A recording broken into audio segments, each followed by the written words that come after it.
안녕하십니까. 전국에 계신 남녀노소, 어르신, 청소년, 학생, 대학생 모든 분들과 또 특히 이 유튜브를 시청하고 계신 도시재생 전문가 여러분, 그리고 활동가 여러분, 또 도시재생 사업구역에 계신 여러 주민분들께 모두 안녕하시냐고 인사 말씀드리겠습니다. 저는 오늘 포럼의 사회와 좌장을 맡은 아산시 도시재생지원센터 센터장 이희원입니다. 어려운 가운데서도 현장에 걸음해 주신 강연자, 정석 교수님들, 그리고 패널분들, 그리고 지금 시청하고 계신 모든 분들께 진심으로 감사드립니다. 지금부터 아산시 도시재생지원센터 개소 기념 제1회 아산시 도시포럼을 시작하도록 하겠습니다. 저희 도시포럼은 아산시의 비전인 더 큰 아산, 행복한 시민을 실현하기 위한 도시 정책을 모색하기 위해 시작했습니다. 코로나19 대유행 이후 도시 공간과 환경에 대한 인식, 그리고 운영의 변화가 요구되고 있는 이런 실정 하에서 본 포럼을 통해서 시민 여러분들의 삶을 포괄하는 정책인 도시 재생과 또는 지역 개발, 그리고 문화, 기업, 사회적 경제, 청년 정책 등을 함께 점검할 수 있는 시간이 되었으면 합니다. 원래 이번 포럼은 사전에 이렇게 온라인 중계 및 오프라인 대강당에서 모여서 할 걸 기획했지만 지역 사회의 코로나19의 증가, 확산 이런 것 때문에 사회적 거리두기 단계가 격상돼서 전면 온라인으로 전환해서 진행하게 되었습니다. 현재 유튜브는 아산시 도시재생지원센터 채널로 생중계되고 있고 청취자 여러분들께서는 오늘 이 포럼이 약 3시간 정도 진행되지만 그 사이사이에 들어오셔서 단발적인 질문도 좋고 평소 의견도 좋고 어떠한 의견이든 질문과 메시지를 남겨주시면 필요한 답변을 해드리도록 하겠습니다. 자, 지금부터 제2회 아산 도시 포럼을 본격적으로 진행하도록 하겠습니다.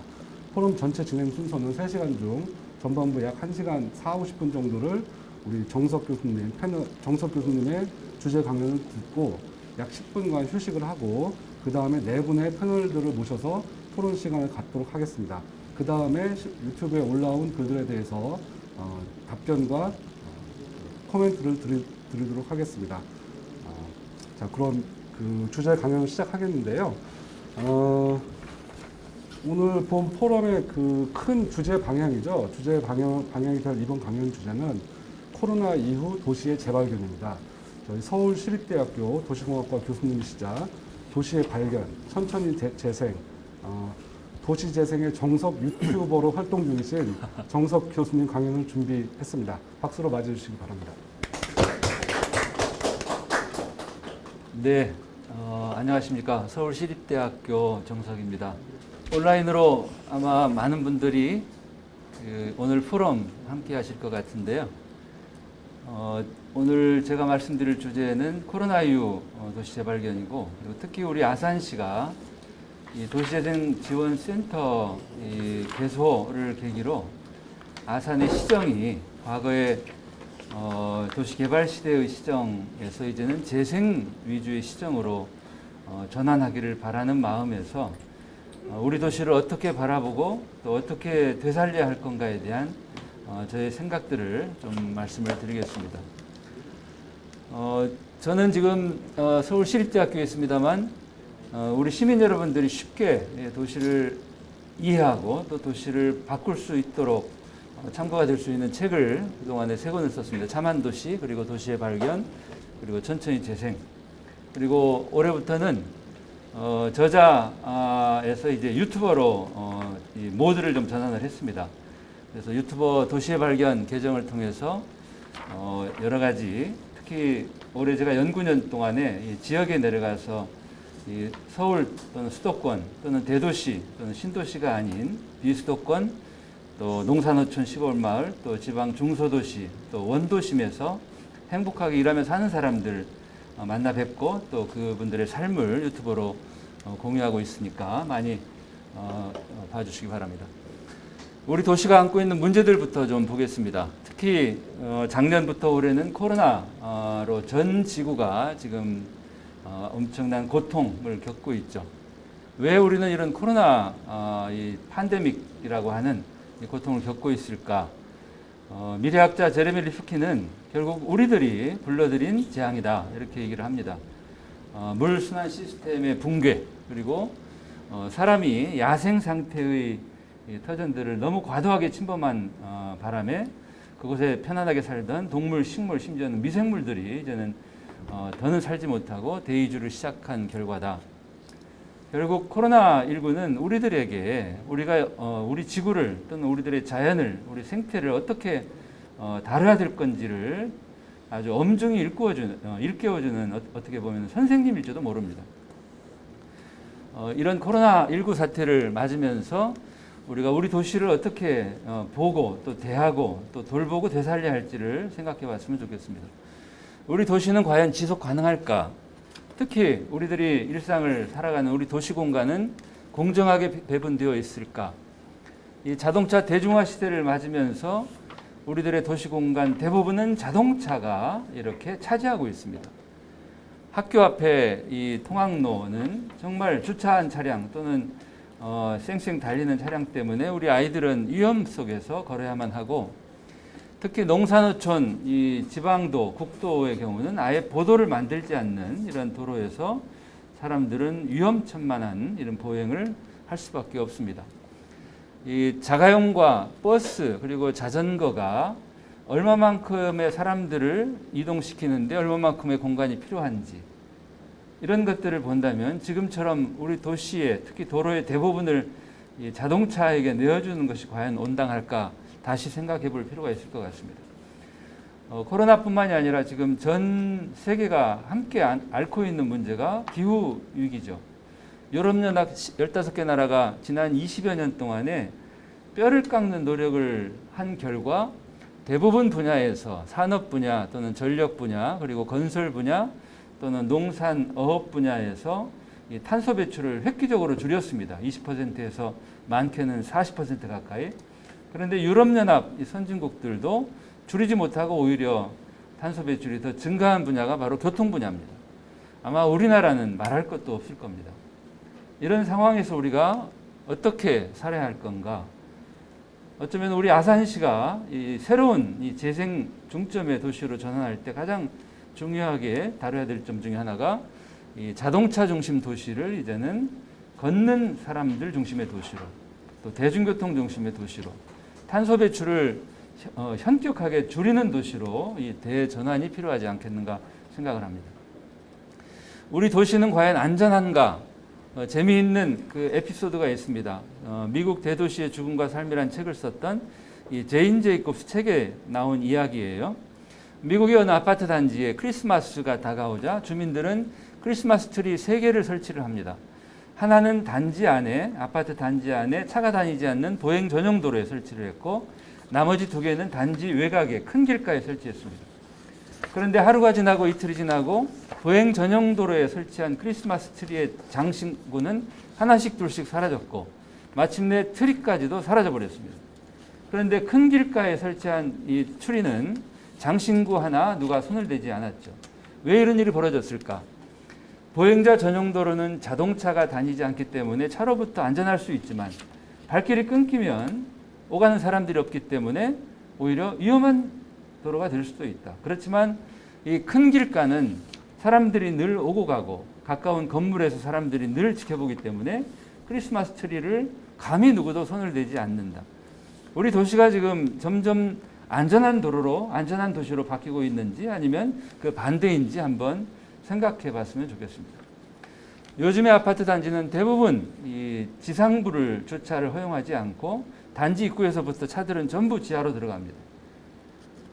자동차를 타고 다니는 사람들은 이 단지 입구 지하 주차장으로 들어가서 자기 집 가까이 주차를 하고 엘리베이터를 타고 집에 오면 되지만, 자가용을 타지 않는 우리 청소년들 또는 시민들은 단지 입구에서부터 우리 집까지 가는 동안에, 특히 밤 시간에는 사람을 만나기가 어려울 정도로 한적한 길을 걸어야 될 상황에 처하게 됩니다.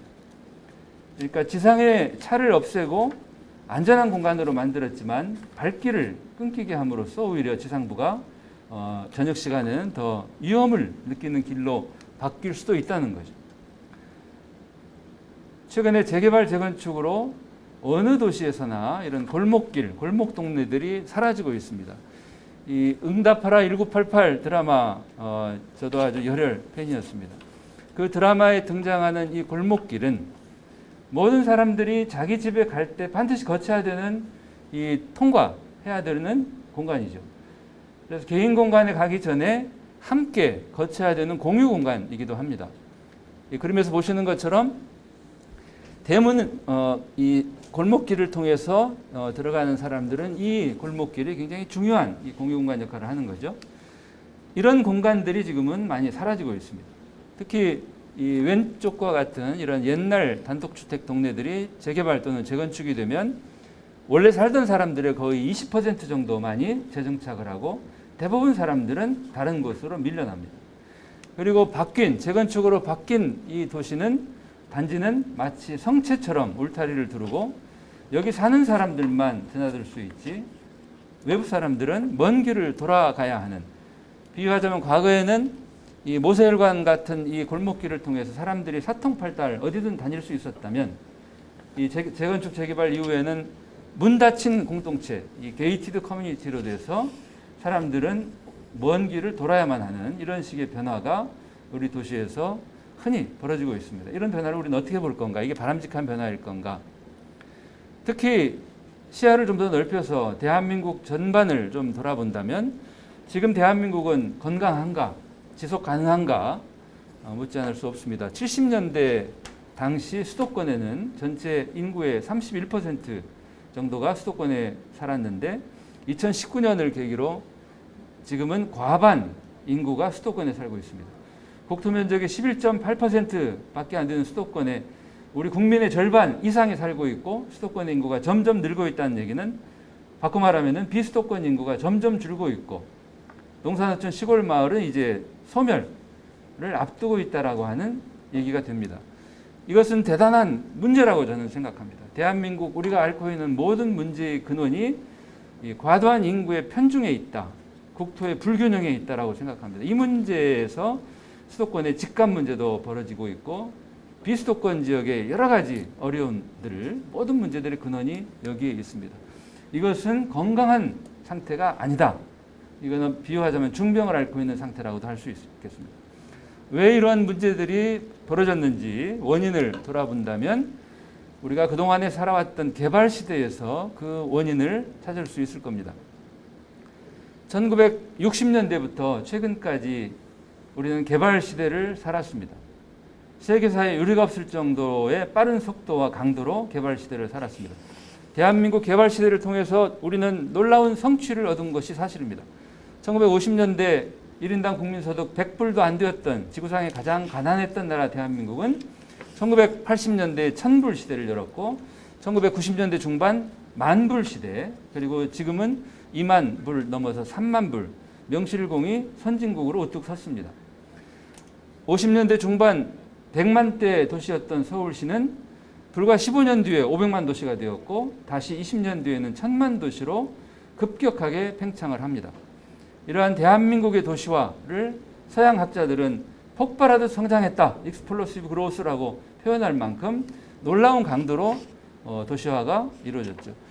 이 조선시대 내내 한양도성 이 작았던 서울의 행정구역이 일제강점기의 강북 지역으로 또 강남, 영등포 지역까지 확장되었고, 그리고 1960년대에 들어서는 지금 강남 서초구 일대까지가 서울로 편입이 됩니다.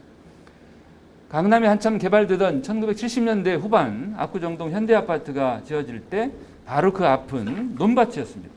이랬던 강남이 지금과 같은 모습으로 변화하는데 불과 40여 년, 정말 상전벽해라고 할 수 있는 놀라운 속도의 변화를 우리는 겪었습니다. 결국 개발 시대의 신개발, 또 재개발, 그리고 또 이 재개발 재건축보다 이 재개발의 규모를 훨씬 크게 키워서 했던 뉴타운까지 우리는 개발 시대를 살아왔습니다. 그리고 뉴타운이 전국적으로 확산되었고, 그리고 뉴타운을 공약으로 내걸었던 대부분의 단체장들 또 국회의원들이 생각처럼 뉴타운이 되지 않으면서 또 이 선거에서 많이 또 떨어지고 이런 우여곡절을 겪으면서 2013년 도시재생 특별법이 제정이 됩니다. 그리고 도시재생이라고 하는 게 국가의 주요 공약으로 제기가 되었고 2017년 문재인 정부 들어서면서 지금 국토교통부는 도시재생 뉴딜 사업을 본격화하면서 대한민국이 재생시대로 넘어온 것으로 이해할 수 있을 겁니다. 이 개발시대와 재생시대를 요약해서 정리하자면 개발시대에는 우리 도시를 물건처럼 보고 만들었습니다. 그리고 대한민국 개발시대의 가장 중요한 목표는 속도였습니다. 그리고 성과였습니다. 그래서 빨리빨리 도시를 만들기 위해서 중앙집권 방식, 국가가 모든 걸 결정하고 지방은 따르는 방식, 또 분업 방식으로 도시를 만들었고, 그리고 과거에 없던 단지식 개발이라고 하는 것이 등장을 합니다. 아파트 단지, 공업 단지. 개발 시대에 가장 중요하게 우리가 지금 돌이켜 봐야 될 전략이 저는 성장 거점 전략이라고 생각합니다. 세계 모든 나라가 이런 성장 거점 전략을 취하지는 않았습니다만 우리나라는 유독 성장 거점, 쉽게 표현하면은 클 놈을 키운다, 될 놈을 키운다, 집중적으로 키운다. 골고루 다 키울 여력이 없다 또는 바쁘다. 그래서 대도시와 대기업을 집중적으로 키웠던 게 우리 개발 시대였습니다. 서울과 부산을 집중적으로 키우고 경부고속도로를 건설하고 경부 축에 이 재정 투자가 아무래도 집중이 될 수밖에 없었고, 또 국가 경제 발전의 견인차 역할을 하라는 취지로 대기업을 집중적으로 키웠습니다. 이렇게 대도시와 대기업이 중소도시 또 중소기업 자영업자들과 함께 상생을 하라는 전제가 깔린 게 성장 거점 전략이었겠지만, 안타깝게도 지금은 큰 존재들은 자기들끼리 다 누리고 작은 존재들은 이제는 생존이 어려운 상태, 극심한 편중 또는 격차가 심해지고 있는 게 아닐까. 저는 재생시대를 살면서 가장 먼저 버려야 될 전략이 성장 거점 전략이 아닐까 이렇게 생각을 합니다. 이 독일과 같은 도시는 우리보다 훨씬 도시도 많고 인구도 많은, 국토도 큰 나라지만 100만이 넘는 도시가 불과 4개밖에 안 됩니다.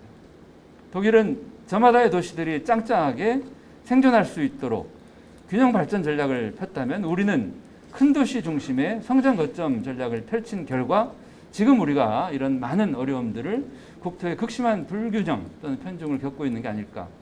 이 성장 거점 전략을 이제는 폐지해야 된다. 그리고 가장 약한 존재들부터 살려서 전체가 함께 살 수 있는 쪽으로 바꿔야 된다. 결국 재생시대에는 도시를 또는 국토를 생명으로 보는 이 발상의 전환이 필요하다. 그리고 아산 따로 천안 따로 이렇게 도시마다 개별 생명으로 볼 게 아니라 전체가 하나로 이어져 있는 한몸 생명으로 보자. 국토를 한 몸으로 보자. 이것이 제 생각입니다. 그래서 작게는 우리 시민들 한 분 한 분들의 건강과 행복을 다시 찾는 일부터 마을 재생, 도시 재생, 그리고 소멸위기 지방 재생, 그리고 국토 재생까지 가야 된다. 그리고 그 방식은 개발 시대와는 다르게 가야 될 것이다. 빨리빨리 한꺼번에 우선 당장만 볼 게 아니라 차근차근 천천히 오래오래 가도록 해야 될 것이다. 지금 가장 우리가 하지 말아야 될 게 저는 신도시 개발이라고 생각합니다. 지금 문재인 정부에 들어서도 3기 신도시 건설을 발표했는데, 특히 수도권 신도시는 비수도권 지역의 인구를 뺏어가는 블랙홀 역할을 할 겁니다. 특히 수도권에 인접한 우리 충남 지역, 가장 큰 피해를 겪는 지역이 될 겁니다. 수도권 신도시 이제 그만해야 되고, 비수도권 지역도 다르지 않습니다. 원주의 기업도시와 혁신도시 2개의 신도시를 건설하면서 이 두 신도시를 채우느라 원주 원도심은 텅텅 비어가고 있고, 인근 농산어촌도 이 신도시에 다 활력을 뺏기고 있습니다. 노무현 대통령 시절에 국가의 균형 발전을 국정 최우선 과제로 잡고 행정수도, 수도 이전까지 생각했었지만 행정 중심 복합도시 건설에 그쳤지만, 그리고 중앙에 있던 공공기관들을 지방으로 이전했던 대단히 훌륭한 정책을 시행을 했습니다. 그렇지만 아쉬운 점은 공공기관을 지방에 옮기면서 왜 굳이 신도시를 지었을까 하는 점입니다. 지방에 텅텅 비어있는 원도심에 공공기관들을 넣었다면 원도심 재생과 이 공공기관 이전을 한꺼번에 이룰 수 있었을 텐데, 신도시를 개발하는 바람에 지방의 중소도시 원도심들은 지금 텅텅 비어서 대단히 어려운 지경에 처해 있죠. 신도시를 더는 짓지 말자. 이것은 끊임없이 이 제로섬 게임, 공동화를 연쇄적으로 반복시키는 일밖에 되지 않는다 하는 겁니다. 그래서 어떻게 할 건가? 세 가지 해법을 말씀드리고자 합니다. 하나는 혁신입니다. 도시를 근본적으로 바꿀 때다. 두 번째는 소멸위기 지방을 죽게 내버려 두지 말고 살려라. 그리고 세 번째는 연결입니다. 연결을 통해서 많은 문제들을 우리는 풀 수 있습니다. 새로 일을 벌이지 않고서도. 세계 도시들이 도시 혁신을 하고 있는 것들을 바라보면 정말 놀랍습니다. 특히 브라질의 꾸리티바를 세계 최고의 존경받는 도시, 생태도시로 바꾸었던 이 자이메 레르네르 전 시장님의 이 도시 혁신 아이디어는 크게 세 가지입니다. 하나는 도시 침술이고, 또 하나는 공동책임 방정식이고, 또 하나는 창의적인 디자인이죠. 도시 침술은 돈을 많이 들이는 수술과 같은 방식 아니고서도 돈을 적게 들이면서 작은 변화로 도시의 문제를 근본적으로 바꿀 수 있다라는 뜻입니다. 이런 생각으로 이 꾸리티바가 전 세계에 보여주었던 멋진 해법이 바로 BRT입니다. 70년대 초반에 도입한 BRT는 기존의 대도시들이 가지고 있던 지하철의 20분의 1 또는 50분의 1, 더 절약하면 100분의 1 적은 건설 비용으로 지하철과 다르지 않는 성능을 발휘한 땅 위의 지하철입니다. 버스를 두 대 세대 연결해서 수용 능력을 키우고 전용차로를 도입하고, 그리고 지하철 승강장과 똑같은 기능을 하는 튜브형 정류장을 만들므로써 이 BRT가 지하철보다 훨씬 더 훌륭한 대안으로 지금은 전 세계 도시가 이 BRT를 받아들이고 있습니다. 이 콜롬비아 보고타의 엔리케 페날로사 시장님도 90년대 후반, 2000년대 초반 이 자동차 중심 도시 보고타를 대중교통과 보행 중심 도시로 바꾼 아주 훌륭한 시장님이죠. 독자적인 차 없는 날을 매년 합니다. 2월 첫째 주 목요일 날. 이런 차 없는 날은 시민들이 1년에 하루쯤 이 자가용 없는 도시를 체험하게 한다는 점에서 매우 중요한 이벤트라고 저는 생각을 합니다. 그리고 트랜스밀레니오 이 BRT 시스템을 도입함으로써 대중교통 체계를 구축하고, 그리고 시클로비아는 이 보고타가 전 세계에 확산시킨 아주 멋진 행사죠. 우리말로 차 없는 거리, 미국에서는 오픈 스트리트, 다양한 이름으로 불립니다.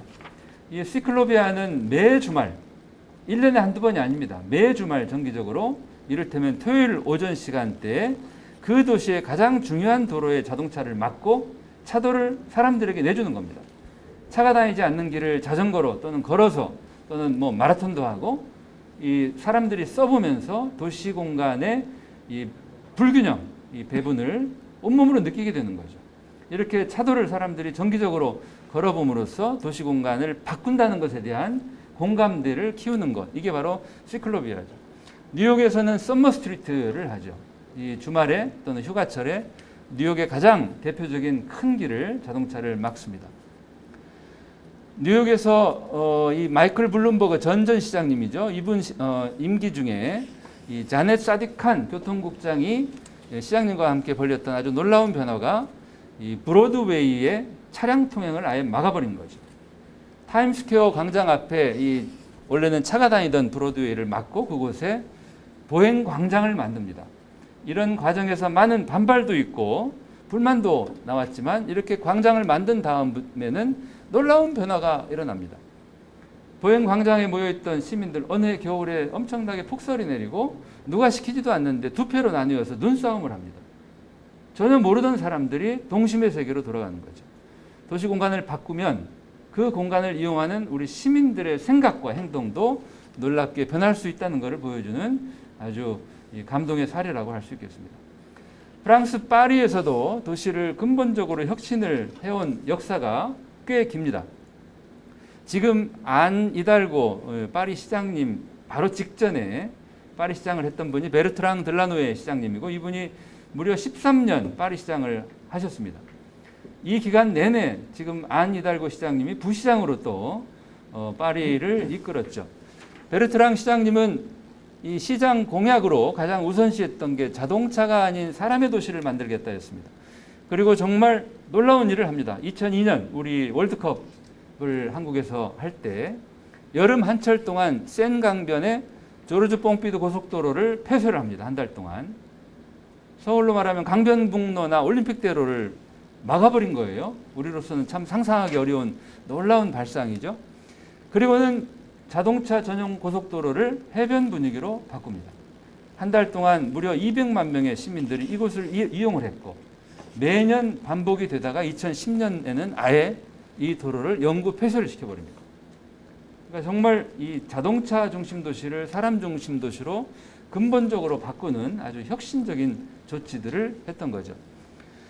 베르트랑 시장의 뒤를 이어서 2014년부터 작년까지 6년 임기를 마친 안 히달고 시장은 이 작년에 재선에 출마해서 당선이 됩니다. 그때 재선으로 출마할 때 내걸었던 공약이 파리를 위한 선언이라는 제목의 공약인데 이 공약에 아주 정말 혁신적인 어쩌면 혁명적인 내용들이 상당수 들어가 있습니다.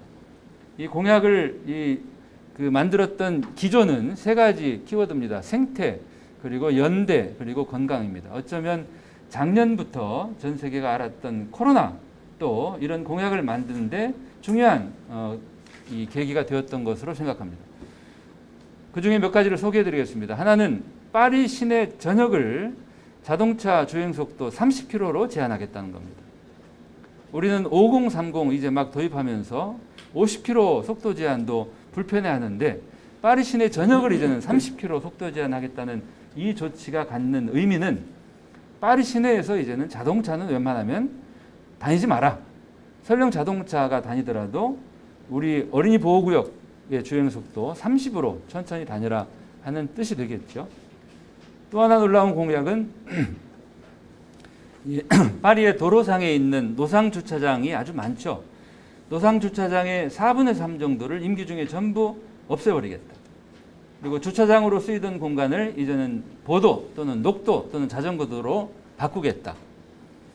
파리의 가장 대표적인 샹젤리제 거리, 자동차가 아마 8차선 또는 10차선 정도 굉장히 넓은 도로인데 이 샹젤리제 거리를 정원처럼 바꾸겠다라는 계획도 발표가 되었죠.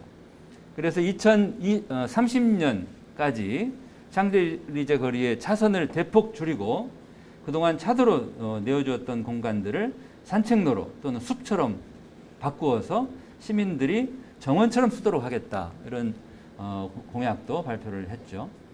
또 하나 놀라운 공약이 벨로폴리탄 프로젝트입니다. 이 메트로폴리탄, 이 지하철을 뜻하는 단어와 이제 대비해서 만든 단어죠. 벨로는 이제 자전거라는 뜻이죠. 지금 이 사진에서 보시는 게 파리의 지하철 노선도입니다. 그러니까 대부분의 도로에 이렇게 지하철이 땅속으로 다닌다면 지하철이 다니는 이 모든 도로의 지상부에 자전거 도로를 만들겠다는 겁니다. 이게 벨로폴리탄 프로젝트죠. 왜 이런 벨로폴리탄 프로젝트를 강조하는가? 이 전체 자전거 도로 노선 연장이 170km입니다. 그런데 이 170km 자전거 도로를 건설하는 데 드는 비용이 2억 5천만 유로, 우리 돈으로 약 3,400억 원 정도 됩니다. 이 돈으로 170km 자전거 도로를 건설할 수 있는데 만약에 이 비용으로 지하철을 뚫는다면 불과 2km밖에 못 뚫는다는 얘기죠.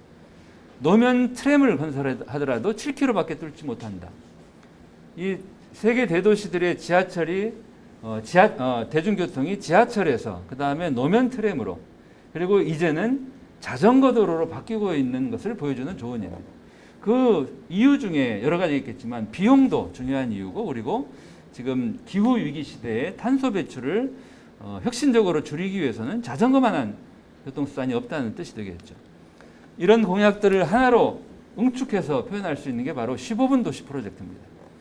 도시에서 장거리 출퇴근 또는 장거리 업무 또는 쇼핑 목적의 이런 이동을 가급적 안 해도 되는 도시, 걷거나 자전거로 15분에 다 도시 활동이 가능한 도시를 만들겠다. 이게 15분 도시 프로젝트죠. 유럽의 많은 도시들도 비슷합니다. 이 바르셀로나의 아다콜라오 시장님은 취임하자마자 가장 먼저 했던 게 30개 호텔 건설 사업을 중지시킵니다.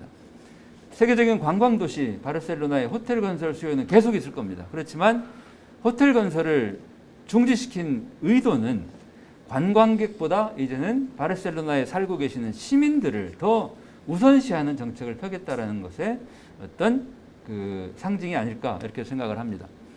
로마 시장 비르지니아 라찌 이분도 변호사로 살다가 오송운동, 이 새로운 정치운동에 뛰어들고 로마 시장에 출마를 합니다. 왜 변호사직을 그만두고 시장이 되려고 하는가라는 질문에 대해서 내 아이가 이렇게 엉망인 도시 로마에 더는 살게 하고 싶지 않다. 로마는 가장 세계 유명한 관광도시지만 아이들이 자라기에는 엉망인 도시다. 그래서 비르지니아 라찌 시장은 시장에 당선되면서 시정 방향을 완전히 바꿉니다. 시민들의 삶을 돌보는 쪽으로 바꾸는 거죠.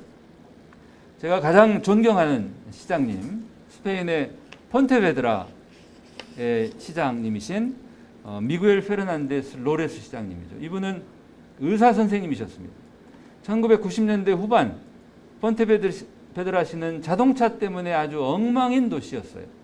외신 기자들이 자동차로 가득한 사막과 같은 도시다라고 보도할 정도로 인구 6만 명에 자동차가 무려 3만 대 가까이 됐으니까 뭐 말할 것도 없겠죠. 교통사고는 매일같이 벌어지고 대기오염과 또는 소음, 이 자동차로 인해서 정말 도시가 아주 엉망이 되었던 그런 상황에 시장선거, 99년 시장선거에 의사 선생님이었던 미구엘 로레스가 출마를 합니다. 이 미구엘 후보의 공약이 아주 놀라웠습니다. 제가 시장이 되면 폰테베드라 우리 도시 다운타운에 자동차를 없애버리겠습니다. 다운타운에는 자가용이 들어오지 못하게 하겠습니다. 그리고 우리 도시의 주인의 순서를 바로잡겠습니다. 도시의 가장 으뜸가는 주인은 걷는 사람이고 그 다음 주인은 자전거를 타는 분이고 그 다음 주인은 대중교통을 타는 분이고 마지막 네 번째 주인이 자가용을 타는 분이다. 이 주인의 순서에 맞게 우리 도시를 다시 바꾸겠다. 이런 공약을 내걸고 미구엘 로레스 후보는 시장에 당선이 됩니다. 그리고 도심부 30평방킬로미터 지역에 자가용이 들어오지 못하도록 조치를 하죠. 자가용들은 경계부에 주차를 하고 버스나 또는 걸어서 도심부에 들어올 수 있게 했죠. 그 결과 폰테베드라시는 놀랍게 변합니다. 교통사고가 당연히 줄었겠죠. 2009년부터는 교통사고 사망자가 제로가 되었고 도시가 조용해졌고 도시가 맑아졌죠. 폰테베드라시에 와서 살고 싶은 전입자들이 12,000명이 늘었다고 합니다. 미구엘 로레스 시장님은 99년에 당선되셔서 지금까지 이 폰테베드라 시장으로 장기 집권을 하고 계시죠. 두 번째 해법은 지방 소멸을 막는 겁니다. 지방을 살려야 됩니다. 지방 소멸의 위기는 우리뿐만이 아니라 일본도 우리보다 어쩌면 먼저 느꼈죠. 지방 소멸 위기를 느끼게 된 계기는 인구 예측입니다. 일본의 인구가 지금 1억 3천 가까이 되지만 2100년에는 5천만 명대로 줄 거다. 불과 100년 남짓한 기간에 8천만 명 인구가 준다면 그 직격탄은 지방 소멸로 귀결될 것이다. 지방 소멸을 막아야 된다. 이런 위기감을 90년대 후반 느꼈고 2000년대 초반 도시재생 특별법을 제정하고 도시재생 사업을 시작합니다. 그리고 2010년대에는 지방 창생법을 제정하고 소멸위기 지방을 창조적으로 살리는 모든 노력을 국가와 지자체가 하고 있죠. 도시에 사는 청년들을 지방에 보내는 지역부흥협력대원, 수천 명의 청년들이 지역에 내려가서 국가가 지급하는 연봉을 받고 최장 3년간 지방에서 일을 하고 그리고 그 지원 기간이 끝나면 상당수가 지방에 정착을 합니다. 고향 납세 제도도 이 많은 논란 끝에 입법이 되었죠. 이 일본 국민 누구나 자기 고향이나 지방 정부에 주민세 일부를 기부할 수 있게 합니다. 기부 금액의 절반을 현물로 돌려받고 다음에 세금의 상당 부분을 공제를 해주죠. 이렇게 해서 지방의 열악한 재정이 탄탄하게 채워지고 이 돈으로 지방 창생 사업을 하고 있습니다. 일본은 이미 10년, 20년 이런 지방 창생 노력의 결과로 많은 변화가 벌어지고 있습니다. 지역을 청년들이 대도시를 떠나서 지역에 내려가서 일하고 싶어하는 새로운 문화, 지역에서 창업하는 이런 문화들이 많이 늘었고 이 사례들을 소개하는 책들이 우리나라에도 많이 번역되어서 나오고 있습니다. 그런 사례들을 제 책 천천히 재생에서도 소개를 하고 있고 또 특히 이 하쿠이시 다카노조센 이분은 공무원으로서 정말 놀라운 아이디어로 이 하쿠이시의 소멸위기 농촌마을을 살려냅니다. 이 이야기는 제가 따로 유튜브로 5곡지로 제작해서 업로드 해놓은 상태이기 때문에 많이 한번 봐주시기 바랍니다.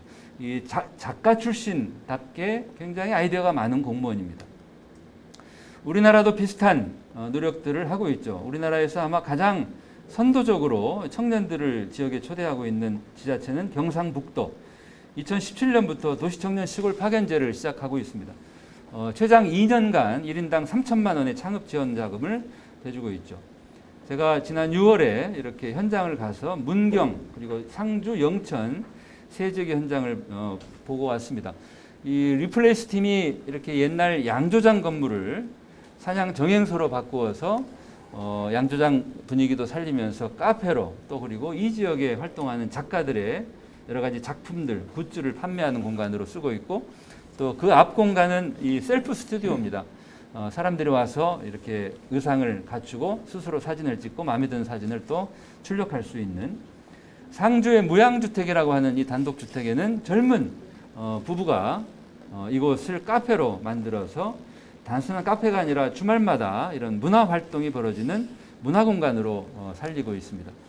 또 영천에 이 플레이서스라고 하는 이 이동식 주택 모듈러 하우스를 제작하는 회사를 창업한 정승권 대표는 이 건축을 전공하고 유명 건설회사 건축 설계사무소에 10년을 일한 뒤에 영천에 내려와서 이런 목조 이동식 주택 사업을 하고 있는데 나날이 사업이 지금 확대되고 있습니다. 굉장히 멋진 이런 목조 주택들을 다채롭게 활용하고 있죠. 제주도 우도에서 우연히 만나서 5년을 같이 일하며 지냈던 이 김강산, 김은경 두 사람은 특히 김은경 대표는 초콜릿 광입니다. 초콜릿을 아주 좋아해요. 그러다가 이제 몸에 탈이 날 지경이 됐고 몸에 탈이 나지 않는 수제 초콜릿을 만들 생각을 하고 제주도에서 빈투바라고 합니다. 수제 초콜릿 만드는 걸 배우고 영천에 와서 초콜릿 가게를 열었습니다. 영천의 아주 명소로 사랑받고 있습니다. 이런 그 로컬에 내려가서 행복하게 일하면서 사는 사람들 이야기도 유튜브에 많이 올려져 있으니까 참고해 주시기 바랍니다. 이 지방을 살리기 위해서는 지방만의 노력으로는 한계가 있습니다. 서울이 그리고 우리 수도권, 경기도 또 인천 이런 수도권 지자체들이 지역과의 상생을 위해서 적극적으로 노력할 필요가 있습니다. 다행히 서울시는 2019년에 지역 상생 계획을 세웠고 2,400억 예산도 만들어서 서울의 청년들을 지역에 보내서 취업하게 하는 이런 다양한 사업들을 지금 하고 있습니다. 개발 시대에 우리들의 개발 방식이 크게 신개발, 재개발 방식이었다면 재생 시대에는 작게 채우고 고치는 방식으로 바꿔야 됩니다. 기후위기이기 때문에라도 바꿔야 되겠습니다. 이렇게 우리가 크게 이 대규모로 재개발, 재건축 또는 뉴타운 이런 빅 프로젝트는 이 탄소 배출의 문제도 있지만 이런 큰 사업은 큰 회사만이 참여할 수 있습니다. 반대로 집을 한 채 고치고 또 다시 짓는 이런 작은 이 리모델링 하거나 이런 프로젝트들은 동네의 작은 설계사무소 일을 딸 수 있습니다. 재생 시대에는 가급적 개발의 규모를 작게 할 필요가 있다는 거죠. 제가 올해 연군을 맞아서 여러 지역의 한 달살이를 하고 있습니다. 하동의 한 달살이를 하동은 정말 이 지리산, 섬진강 그리고 남해 바다가 있는 모든 것을 다 갖춘 멋진 곳이죠. 주변에도 아주 명소들이 많이 있고 그리고 저뿐만이 아니라 가족들도 함께 이 하동 한 달살이를 행복하게 보냈습니다. 특히 하동에서 많은 분들을 만납니다. 하동에 내려와서 사업을 하는 청년들, 또 하동이 고향이었다가 고향을 떠나서 수도권 대도시에서 사업을 하다가 귀향해서 다시 새로운 사업을 하고 있는 분들을 많이 만났고 그분들 정말 이 하동 한 달살이를 통해서 제가 많은 희망을 봅니다. 실제로 하동이라고 하는 어떤 지역의 매력이 강하기 때문일 수도 있겠지만 어쩌면 대도시에서 제가 인터뷰한 한 분 얘기는 그런 겁니다. 하동 말고 다른 도시에서 살 생각 안 하셨습니까? 이분 이야기는 그런 거예요. 전들 왜 안 했겠습니까? 부산에도 가보고 서울에도 가봤는데 여기만 한 데가 없어요. 여기서 저는 행복합니다. 내가 시간 충분히 조정할 수 있고 대기업에서 또는 다른 직장생활 할 때보다 훨씬 행복합니다. 이런 분들이 점점 늘고 있습니다. 특히 하동의 이 주민공정여행협동조합 놀러와에서 일하고 있는 이 젊은 PD 두 사람과도 인터뷰를 했고, 이때 많이 느꼈던 게 청년들이 지역에 내려가서 행복하게 일하며 사는데 가장 지금 이 어려운 여건이 집입니다. 집. 농촌의 빈집 투성인데 청년들이 막상 살 집을 구하기가 어려운 현실이죠. 이런 것들도 문제를 풀어야 될 것 같습니다. 하동 한 달 살이 마치면서 윤상기 군수님과 면담을 하면서 제가 군수님께 드렸던 이 스케치입니다. 구례 구역에 내리거나 구례 터미널에 내리거나 하동에 오는 길이 없습니다. 이 버스는 너무나 불편하고, 그래서 이렇게 이 주요 지역들을 잇는 이 간선 교통을 제발 좀 만들어 주시라. 그리고 이를테면 피아골 또는 뭐 화계, 이 계곡 안을 순환하는 순환교통, 대중교통을 만들어 주시라. 그렇다면 우리가 얼마든지 대중교통으로도 이 하동의 아름다움을 충분히 누릴 수 있지 않겠는가. 정말 자가용이 없이는 다닐 수 없는 곳이 지금 뭐 하동뿐만이 아닐 겁니다. 그래서 이런 이 순환교통이 하동에 머물 게 아니라 삼청으로 또 함양으로 남원으로 구례로 이 지리산을 에워싸고 있는 이 도시들이 다 같이 연결이 된다면 사실상 도도 다르고 또 이 군도 다르겠지만 마치 하나의 도시처럼 한 생활권을 만들 수도 있다. 이것이 지역의 작은 도시들이 상생하는 길이다. 이런 의견들을 드렸습니다. 이 해법 세 가지, 마지막으로는 연결입니다. 연결에 많은 답이 있습니다. 한쪽은 절절한 결핍인가 하면 한쪽은 무심한 잉여가 공존하고 있는 게 지금 우리의 현실입니다. 가장 먼저 연결해 줄 게 우리 신혼부부들, 청년들, 정말 아이를 낳기를 기피하고 새로 태어난 아이들의 숫자가 급격하게 세계에서 가장 아주 중한 문제를 앓고 있는 게 우리 대한민국입니다. 모든 신혼부부들에게 결혼만 하면 집을 기본적으로 5년 정도 제공해주고 아이를 한 명 낳을 때마다 10년씩 연장해 준다면, 그리고 아이가 태어날 때마다 평형을 넓혀줘야 됩니다. 이게 바로 제가 제안하는 다신공, 다자녀 연계 신혼부부 공공임대주택입니다. 이런 다신공을 굳이 신규 개발하지 말고 우리가 갖고 있는 많은 유휴 자산들을 고쳐서 공동체 주택 방식으로 제공해 준다면 얼마나 좋을까 하는 겁니다. 우리 충청남도에서 더 행복한 주택이라는 이름으로 이와 유사한 제도를 지금 시작하고 있죠. 충청남도 충남형 더 행복한 주택은 기본 6년, 그리고 자녀를 한 명 낳으면 그때부터 임대료가 절반으로 줄고 자녀가 2명이 되는 순간 임대료는 제로가 됩니다. 이러한 그 충남형 행복한 주택을 충청남도의 1000가구, 우리 아산에 아마 600가구를 지금 공급할 예정으로 알고 있습니다. 오래된 대형 아파트도 리모델링하면서 쪼개는 방식으로 이런 새로운 공급 방식도 있다 하는 겁니다. 공동주택이 과거에 우리들의 주택 유형이었다면 최근에 공동체 주택이 많이 늘고 있습니다. 뭐 성미산 마을의 소행주 1호를 포함해서 이 공유 공간을 많이 확보한다면 살면서 굉장히 유익하게 쓸 수 있습니다. 함께 이런 공동체 주택은 이런 제주도 같은 또는 이런 교외 지역에는 이런 단독주택 형식으로도 등장하고 있고, 또 하나 주목할 게 사회주택입니다. 사회주택은 국가나 공공기관 또는 지자체가 모든 이 토지부터 주택까지를 다 책임지지 않고 토지 정도를 매입을 해서 민간 기업에게 주택 건설을 넘겨주면 민간 기업은 이 토지 부담을 줄인 상태에서 좋은 가격으로 좋은 주택을 제공할 수 있죠. 서울시 SH공사가 이미 이런 사회주택을 시작을 했고, 그리고 최근에는 이 남양주 별내 위스테이처럼 아파트 단지도 이런 사회주택 방식으로 지금 지어지고 있습니다. 새로운 희망들이 더 많이 늘어나기를 바랍니다. 이 오래된 것들을 고쳐 쓰는 사례들도 이 연결을 통한 해법의 하나라고 볼 수 있겠죠. 뭐 파리의 비아딕 사례라든지 테이트 모던, 워낙에 유명한 사례들이니까 넘어가겠습니다. 시애틀에 가면 옛날 여자 고등학교 이 폐교된 건물을 이렇게 주거 공간으로 또 활용해서 쓰는 경우도 있고, 슬로베니아의 수도 류비아나에 가면 옛날 군대 감옥 건물을 이렇게 멋진 호텔로 개조해서 쓰는 사례도 있습니다.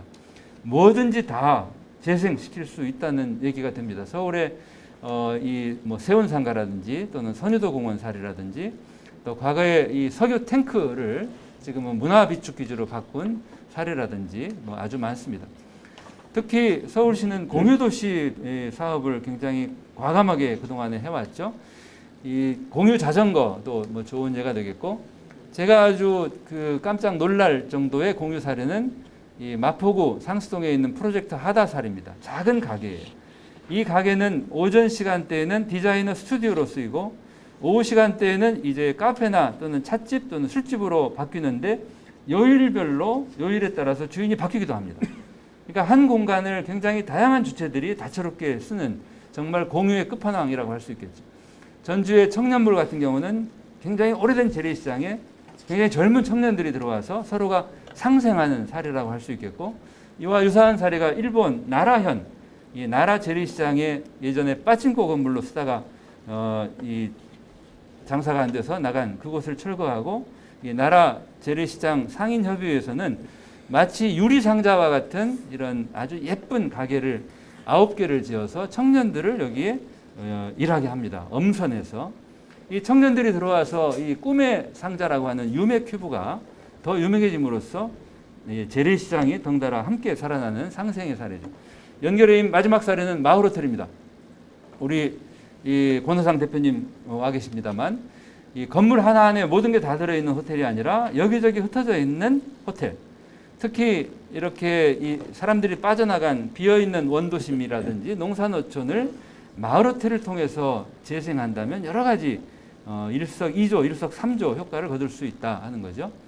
공주의 재민천 마을스테이 사례라든지 고안 18번가 사례, 그리고 제가 최근에 하동에서 주목했던 이 하동군의 악양면 4개 마을, 이 농촌 마을입니다. 이런 경우도 마을호텔을 통해서 여러 가지 이 효과들을 거둘 수 있을 것으로 생각합니다. 제가 명함 맨 위에다가 소다 연강미 5개의 한자를 새기고 다닙니다. 비록 하나하나는 작아도 그 수가 많고 서로 연결되면 작아도 강하고 작아도 아름다울 수 있다. 이 각각만 보지 말고 함께 보고 또 한 발 앞을 내다보고, 우리 아산시가 이 가지고 있는 놀라운 이 잠재 자원들을 가급적 망가지지 않게 지키면서 다른 도시들이 했던 방식을 따라가지 말고 아산만의 방식으로, 그리고 개발 방식보다는 재생 방식으로, 그리고 다양한 소프트웨어를 담는 방식으로, 그리고 무엇보다 중요한 것은 좋은 사람들을 아산에 초대하는 방식으로 아산의 재생 시대를 새로 열어가기를 바라면서 제 발제를 마치도록 하겠습니다. 고맙습니다. 네, 교수님 수고 많으셨습니다. 박수로 일단 기재 발표를 마치도록 하겠습니다. 제가 처음 시작할 때 정석 교수님 개인 프로필을 소개시켜 드렸어야 되는데 살짝 빠뜨려서 제가 다시 한번 소개시켜 드리겠습니다. 정석 교수님은 80년대에 이제 도시공학 전공을 하셨고요. 그리고 아마 94년부터 2006년까지 서울시정개발연구원, 지금 서울연구원으로 바뀌었죠? 계시다가 대학에 오셔서 그 강의를 하고 계시고요. 지금 현재는 1년간 안식년을 맞이하셔서 실제 시골에서 여기저기 다니시면서 한 달 살이 체험하고 계시고 계십니다. 네. 어쨌든 교수님 발표는 전체적으로는 이제 처음에 화두로서 코로나 얘기, 자동차 중심의 도시의 문제점, 여러 가지 골목길과 공유에 관한 이런 얘기들, 지속 가능한 국토에 대한 화두를 던지셨고요. 그 다음에 그 원인으로서 어떤 개발 시대의 논리의 문제점, 그리고 특히 성장 거점 전략 그 정책의 문제점, 그 균형 발전 전략이었어야 된다는 말씀이 계셨고요. 그리고 국토를 볼 때 국토를 하나의 생명체로 보고 이 국토를 어떤 행정구역 경계로 딱딱 끊어서 생각할 게 아니라 생활권 중심으로 실제 사람이 움직이는 그런 양태를 중심으로 도시를 구축해야 된다라고 제안을 해주셨고요. 해법으로는 크게 3가지 제안을 해주셨죠. 도시 혁신, 해서 해외 사례를 많이 말씀해 주셨고, 이건 좀 정치나 권력, 뭐 이런 큰 정책하고 관련이 있을 것 같고요. 두 번째로는 이제 지방을 재생해야 된다. 그래서 여러 가지 지방 재생 정책에 대한 소개를 해주셨고요. 마지막으로는 이제 브랜딩을 하신 것 같아요. 무잉절결. 그래서 무심한 잉여와 절절한 결핍. 그러니까 얼마나 한쪽에서는 남아 돌아서 내버리고 한쪽에서는 없어서 결핍에 살아가고 있고, 이런 것들을 연결을 통해서 골고루 나누자, 이런 주제를 말씀해 주셨습니다. 다소 이제 도시 건축에 대한 비전문가께서는 좀 사례나 이런 데서는 조금 어려운 면도 있으셨을 텐데, 요거를 제대로 아시려면 15주 동안 한 학기 수업을 들으셔야 됩니다. 이 한 자리에서 다 세세한 설명을 할 수 없었고요. 그렇지만 큰 화두와 이런 제한 사항이 있었기 때문에 여러분들께서는 그런 것들을 조금 눈여겨 봐주시면 좋고요. 지금부터 약 10분간 쉬었다가 그 패널분들 토론으로 돌아가도록 하겠습니다. 화장실들 다녀오시고 지금 10분 브레이크 시작하겠습니다.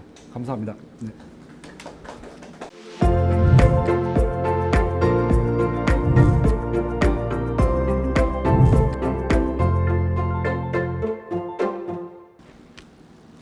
네, 10분간 잘 쉬셨는지요?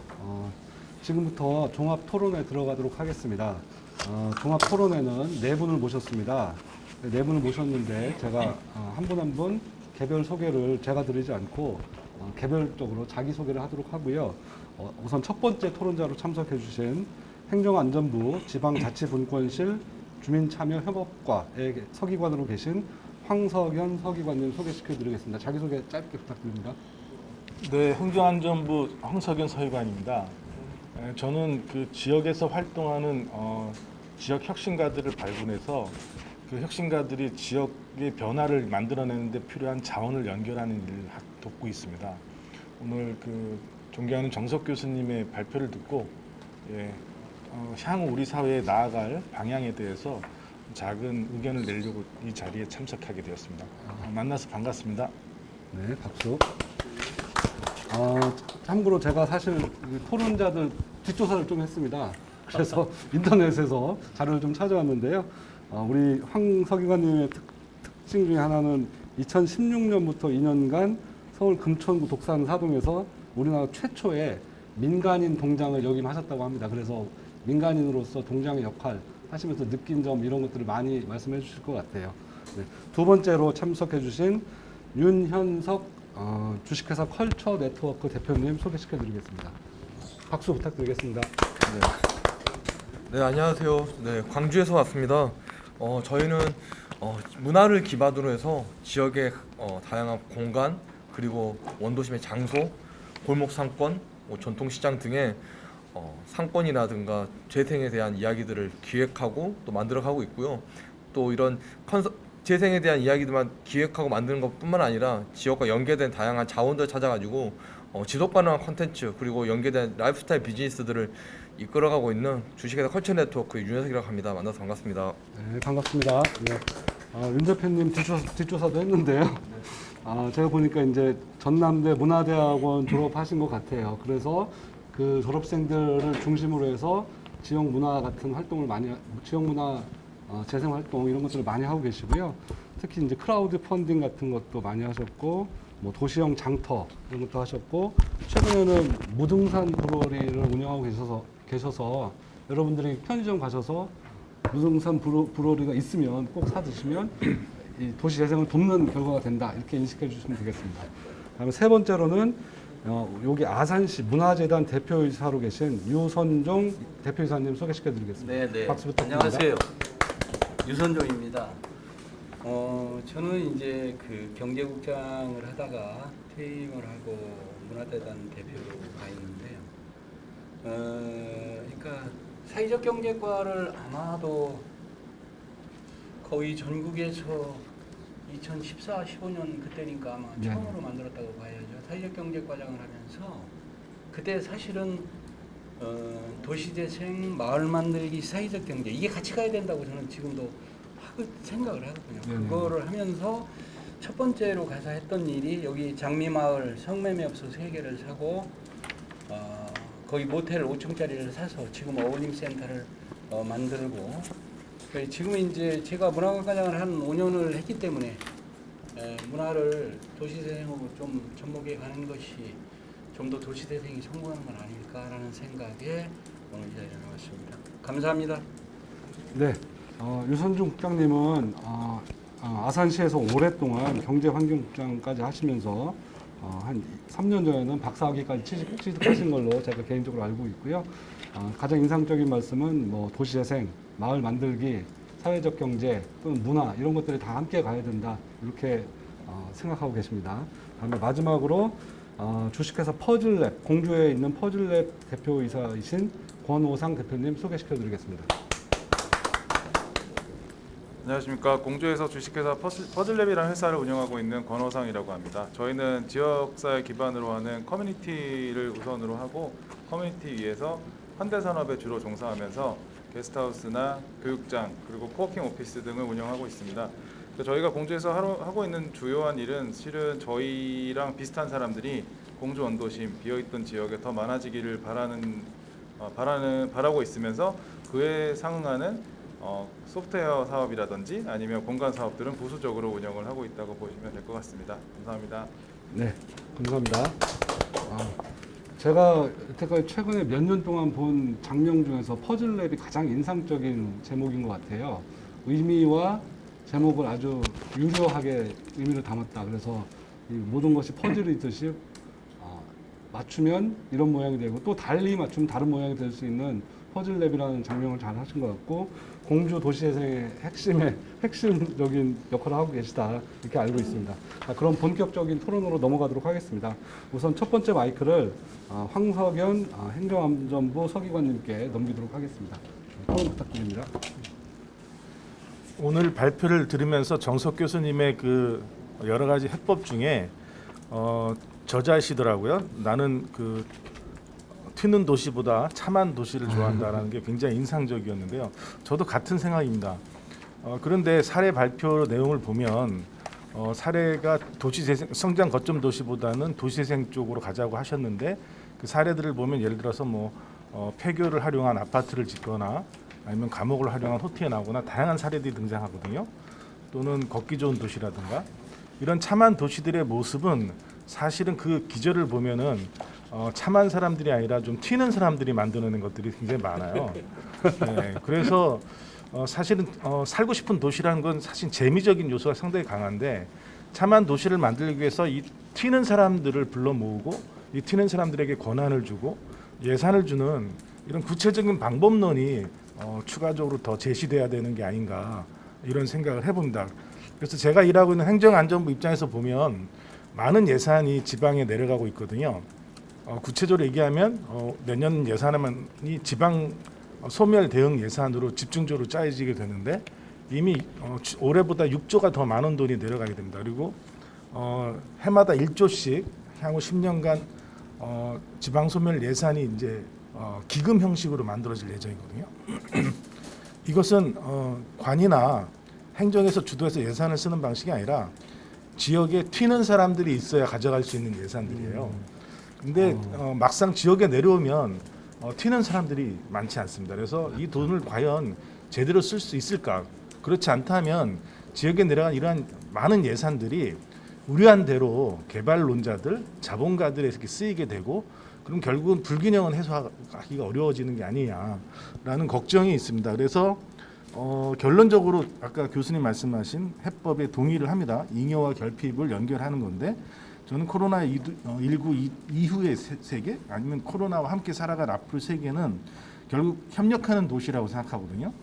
자원을 서로 나누고 특히 대도시에 있는 청년이나 크리에이티버들이 지역으로 내려와서 지역의 잉여 자원 사람이 없는 곳에 와서 잉여 자원을 재해석하고 그걸 재가공해내면서 새로운 가치를 만들어내는 세상이 향후 앞으로 30년 대한민국의 미래를 결정질 거라고 생각을 해요. 그래서 지난 60년을 보면 산업화와 민주화의 시대를 거쳤어요. 그런데 앞으로는 정말 새로운 가치를 만들어내는 세대이고 그 중심에 사람이 있기 때문에 아산시가 도시재생에 성공하려면 이러한 튀는 사람들, 창의적인 사람들을 발굴하고 그들에게 권한을 주고 예산을 만들어주는 제도를 아주 탄탄히 만들어야 될 거라고 생각합니다. 그렇다면 그 사람들에게 주어지는 예산은 적지 않게 있다. 이미 우리 예산이.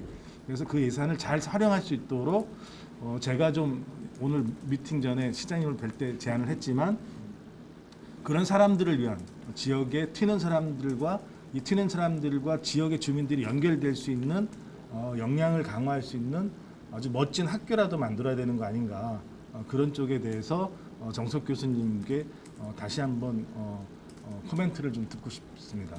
예, 감사합니다. 네. 그래서 혹시 뭐 그런 제도나 이런 거에 대한 코멘트를 요청하셨는데 짤막하게. 다른 분들 토론 듣고 이따가 네. 말씀드리도록. 그렇게 해주시겠습니까? 감사합니다. 네. 종합적으로 말씀해 주신다는 말씀이었고요. 어쨌든 차만도시와 도시에서 튀는 도시, 차만도시와 튀는 도시인데 튀는 사람이 만드는 차만도시가 좋겠다 이렇게 간략하게 짤막하게 만들면 그렇게 될 것 같은데요. 또 그런 튀는 사람들을 위한 예산 같은 것들을 행정적으로 지원하는 부서에 계시기 때문에 또 그런 현실적인 말씀도 해주셨고요. 아마 지금 뭐 이거 듣다가 도시재생 지역에 계신 분들은 저 예산 우리도 어떻게 응모해봐야겠다 이런 생각이 드시면 지금이라도 좀 이렇게 그 젊으신 분들 중심으로 그리고 나이 드신 분들과 함께 해서 그 어떤 사업 구상 같은 걸 하시고 특히 여기는 아산시니까 아산시에서 그런 분들이 계신다고 하면 저희 도시재생지원센터에 언제든 문의해 주시고 어떻게 할 수 있는지를 알려달라고 하시면 저희들이 중간에서 충분히 역할을 하면서 방법이랑 이런 것들을 충분히 정보를 전달해 드리도록 하겠습니다. 다음에 두 번째 그 토론으로 넘어가도록 하겠습니다. 두 번째 토론은 우리 그 컬처 네트워크, 문화 네트워크이죠. 윤현석 대표님께 마이크 넘기도록 하겠습니다. 네. 저 역시 오늘 정석 교수님의 발제를 들으면서 저희 군더더기 없이 이 도시재생 사업이라고 하는 것들이 그 흐름과 그리고 앞으로의 변화에 대해서 잘 또 이야기해 주셔서 너무 재밌었고요. 여러 이제 일들을 만들어 가는데 도시재생의 사업의 여전히 방식들은 여전히 큰 인물이 큰 방향을 세우고 그리고 공공의 큰 역할을 바탕으로 진행된다는 것에 대한 한계는 분명하다라고 생각하고 있습니다. 오늘 정석 교수님의 이야기 중에서 저는 오히려 재밌었던 거는 정석 교수님의 한 달 살이를 통해서 만난 지역의 일종의 크리에이터라 불리거나 혹은 어떤 재밌는 사람들의 이야기라고 저는 생각이 드는데요. 영천에서 만난 그리고 하동에서 만난 그리고 그 지역마다 지역의 이야기를 가지고 또 지역의 문화 또 지역의 자원들을 각자의 방식들로 만들어내는 그런 역할들이 상당히 재밌었다고 생각합니다. 도시재생뿐만 아니라 지금 뭐 코로나와 같은 상황에서 많은 것들의 변화들이 이루어지고 있습니다. 일들을 만들어가는 주체의 변화 그리고 이제 세대의 변화가 혹은 우리가 일할 수 있는 어떤 경제 산업의 변화 그리고 우리가 대하던 문화의 변화 이런 어떤 변화의 큰 그 변화의 어떤 큰 상황 속에서 우리는 앞으로 어떤 변화를 어떻게 받아들여야 되는가라고 하는 것이 결국 도시재생의 큰 화두가 될 거라 생각하고 있습니다. 세상은 바르게 변하고 있고 그 변화 안에서 도시재생을 만들어가는 사람들은 누구이며 그리고 그 재생을 시작하고 일하는 사람도 누구인지 우리는 그런 부분들에까지는 여전히 고민이 되지 않고 여전히 재생해야 되는 일은 우리 가까이에서 진행되는 일이 아니라 먼 어떤 전문가 그리고 그것 만드는 큰 예산을 가지고 바탕으로 할 수 있는 어떤 리더 그러니까 이런 이야기들이 이제 재생에 대한 사업의 운영에서도 큰 변화가 필요하다고 생각이 들어요. 그러니까 저희끼리 하는 이야기가 있는데요. 그러니까 운칠기삼 보통 이렇게 얘기를 하거든요. 운칠기삼이 운영이 70이고 기획이 30이다. 뭐 이런 이야기로 얘기를 해요. 즉 도시재생을 시작하는 데 있어서 많은 계획들을 만들 때는 이제 뭐 큰 아이디어도 담길 수 있고 여러 가지 생각들을 담길 수 있지만 결국 그 일을 누가 하는 것이냐 라고 하는 것이 정말 중요한 것이기 때문에 지역에서 도시재생을 할 수 있는 운영자를 찾고 그 운영자들에게 힘을 실어주는 방식이 정말 필요하다. 근데 지금까지는 뭐 여러 가지 재생 계획 안에서 뭔가 공간을 만들고 어떤 방향과 비전을 세우는 거에는 능하지만 결국은 예산이 종료되거나 사업 기간이 끝나게 되면 그 다음에는 항상 고민을 다시 시작하게 되잖아요. 그게 굉장히 오히려 비효율적이고 사업의 한계가 명확하게 드러나는 것이기 때문에 재생의 다음 단계는 어떻게 갈 수 있는가 고민해봐야 된다 생각을 하고 있고요. 두 번째는 이제 창의적인 공동체들이 이제 만들어져야 됩니다. 그러니까 지역 주민 혹은 뭐 상인과 같은 지역의 이해관계자를 중심으로 한 공동체가 아니라 새로운 공동체로 발견될 수 있는 청년 혹은 여성 그리고 외부에서 지역을 애정하고 살아가고자 하는 마음을 가진 사람들과의 교감과 결합이 필요한 것이고요. 결국 이러한 것에 대한 모습은 라이프 스타일이 변화가 되었기 때문입니다. 내가 살고 싶은 곳을 찾아서 아산이란 도시가 단순히 아산에 오랫동안 살고 있는 토박이들 그리고 여기 공을 들였던 분들을 위한 도시가 아니라 아산을 좋아하는 사람들이 올 수도 있는 것이고 아산에 대한 매력을 느껴서 살고 싶기도 하고 아산이 가지고 있는 여러 자원들을 바탕으로 새로운 일들을 만들어낼 수 있는 사람들이 아산이라는 곳에 와서 새로운 재생을 만들어갈 수 있는 것이죠. 그러면 새로운 창의적 공동체와 또 그런 방향으로 새로운 지역을 찾아내고 그 지역에 살고 싶어하고 오고 싶어하는 그런 라이프 스타일들을 바탕으로 도시 재생에 대한 개념들을 이야기한다면 또 다른 가능성들이 또 발견되지 않을까라는 생각이 들고요. 최근에 어쨌든 도시 재생을 하게 된 이유 중에 하나는 결국 공동화 현상이라고 얘기를 하잖아요. 모든 것들 인프라 그다음에 뭐 주거 환경 또 여러 상황들이 낡고 오래됐고 비교가 되기 때문에 공동화라는 현상이 생기지만 공동화 중에서 가장 큰 문제는 자부심의 공동화입니다. 우리가 살고 있는 이 도시 이 마을이 내가 살고 싶지 않아 다른 곳과 비교했을 때 이곳에서 무슨 일이 일어났지 행복하지 않고 또 자랑스럽지 않고 거기에서부터 시작된다고 생각한다면 이제 도시재생에 대한 어떤 담론 역시 하드웨어라든가 인프라를 만드는 것도 중요하지만 또 한편으로는 새로운 창의적 공동체와 함께 이 지역의 애정과 매력을 만들어내는 자부심을 만들어내는 방식의 또 계획과 또 플랜들이 또 역할들이 필요할 거라고 생각이 듭니다. 그래서 오늘 뭐 토론에 있어서 정석 교수님이 직접 만나셨던 그 운영자들의 이야기를 한 번 더 들어보고 싶고 이렇다면 이제 그런 운영자들을 어떤 방향으로 우리가 같이 성장하고 지역사회의 또 다른 어떤 일원으로서 이 재생에 대한 이야기를 같이 나눌 수 있는 방법 이런 것들을 한번 구현할 수 있는 방법이 있다면 그런 이야기를 한번 나눠보면 좋을 것 같습니다. 네, 마치겠습니다. 네. 참고로 제가 조금 윤현석 대표님의 이제 토론문을 제가 먼저 봤는데요. 여기 뭐 스타트업 얘기도 하셨는데 스타트업 얘기도 좀 조금만 더 부과할 수 있을까요? 왜냐하면 그 아마 운영의 주체 뭐 이런 거랑 연관이 있을 것 같아서 조금만 더 말씀 부탁드리겠습니다. 그러니까 결국에는 저희들이 고민하는 가장 핵심은 지속 가능함을 네네. 어떻게 만들어내느냐라는 거죠. 어떤 공동체, 단체 그리고 이 사업에 연결되는 방식들을 결국은 이 사업이 진행되는 기간과 사업의 예산 안에서만 정해지는 게 가장 문제라고 생각합니다. 그렇다면 이 도시재생 사업에 들어가는 그런 공공 예산은 앞으로 이 도시를 성장시키기 위한 좋은 공적 투자라고 생각한다면 이 투자를 근반으로 성장할 수 있는 지역사회에 걸맞는 비즈니스 모델을 만들거나 그게 뭐 그리고 그 역할이 사회적 경제와 연계된 소셜 벤처처럼 성장한다든지 그리고 지역의 문화라든가 또 지역의 이야기들을 기반으로 하는 어떤 문화적 기업들이 성장한다든지 그런 기업들이 결국은 새로 일자리를 만들어내고 그럼 이런 영역은 우리가 이제 스타트업이라 하는 영역 안과 도시재생의 어떤 방식이 결합될 수도 있는 것이고 이런 주체들이 스스로 수익을 내고 운영을 할 수 있는 역량이 되고 그렇게 되었을 때는 우리가 자립할 수 있고 또 자생할 수 있는 거잖아요. 그래서 그런 형태의 도시재생 스타트업들이 지역에 어쨌든 비어있는 공간들이 문제라고 한다면 이런 아이디어를 가진 스타트업들이 지역에 비어있는 공간들을 활용해서 새로운 일들을 만들어내고 또 지역에 가지고 있는 여러 가지 이야기들 바탕으로 또 다른 어떤 자원과 또 컨텐츠를 만들어내서 외부와 소통을 할 수 있고 그게 결국은 세일즈가 되고 또 그게 거래가 돼서 새로운 수익이 발견되고 그 수익은 결국 지역으로 다시 돌아오게 되고 세금으로 낼 수도 있고 또 여러 가지 환원할 수 있는 방식이 만들어질 수 있고 그런 일을 하는 주체들에게 우리는 적절한 투자와 지원과 육성 전략이 도시재생 사업에 꼭 필요하다라는 개념으로 이야기 드리고 싶습니다. 네, 알겠습니다. 어쨌든 재생의 다음 단계에 대한 고민, 뭐 운칠기삼이 말씀하고 또 도시재생의 참여자를 누구로 해야 될 거냐, 향후에 운영자는 누가 되어야 되느냐 하면서 이제 스타트업에 대한 어떤 지속 가능한 비즈니스 모델로서의 스타트업에 관한 말씀 해주셨습니다. 다음에 세 번째로 아산시 문화재단 대표이사님이신 유선종 대표이사님 토론 부탁드리겠습니다. 네네네. 저는 우리 정석 교수님 말씀하신 연계와 우리 황석현 서기관 말씀하시는 튀는 사람. 저는 경기도에서 공무원 생활에다 아산에 와서 튀다 보니까 진짜 어렵더라고요. 이게 튀는 것만큼 모난놀이 정 맞는 것만큼 힘든 일이 없었어요.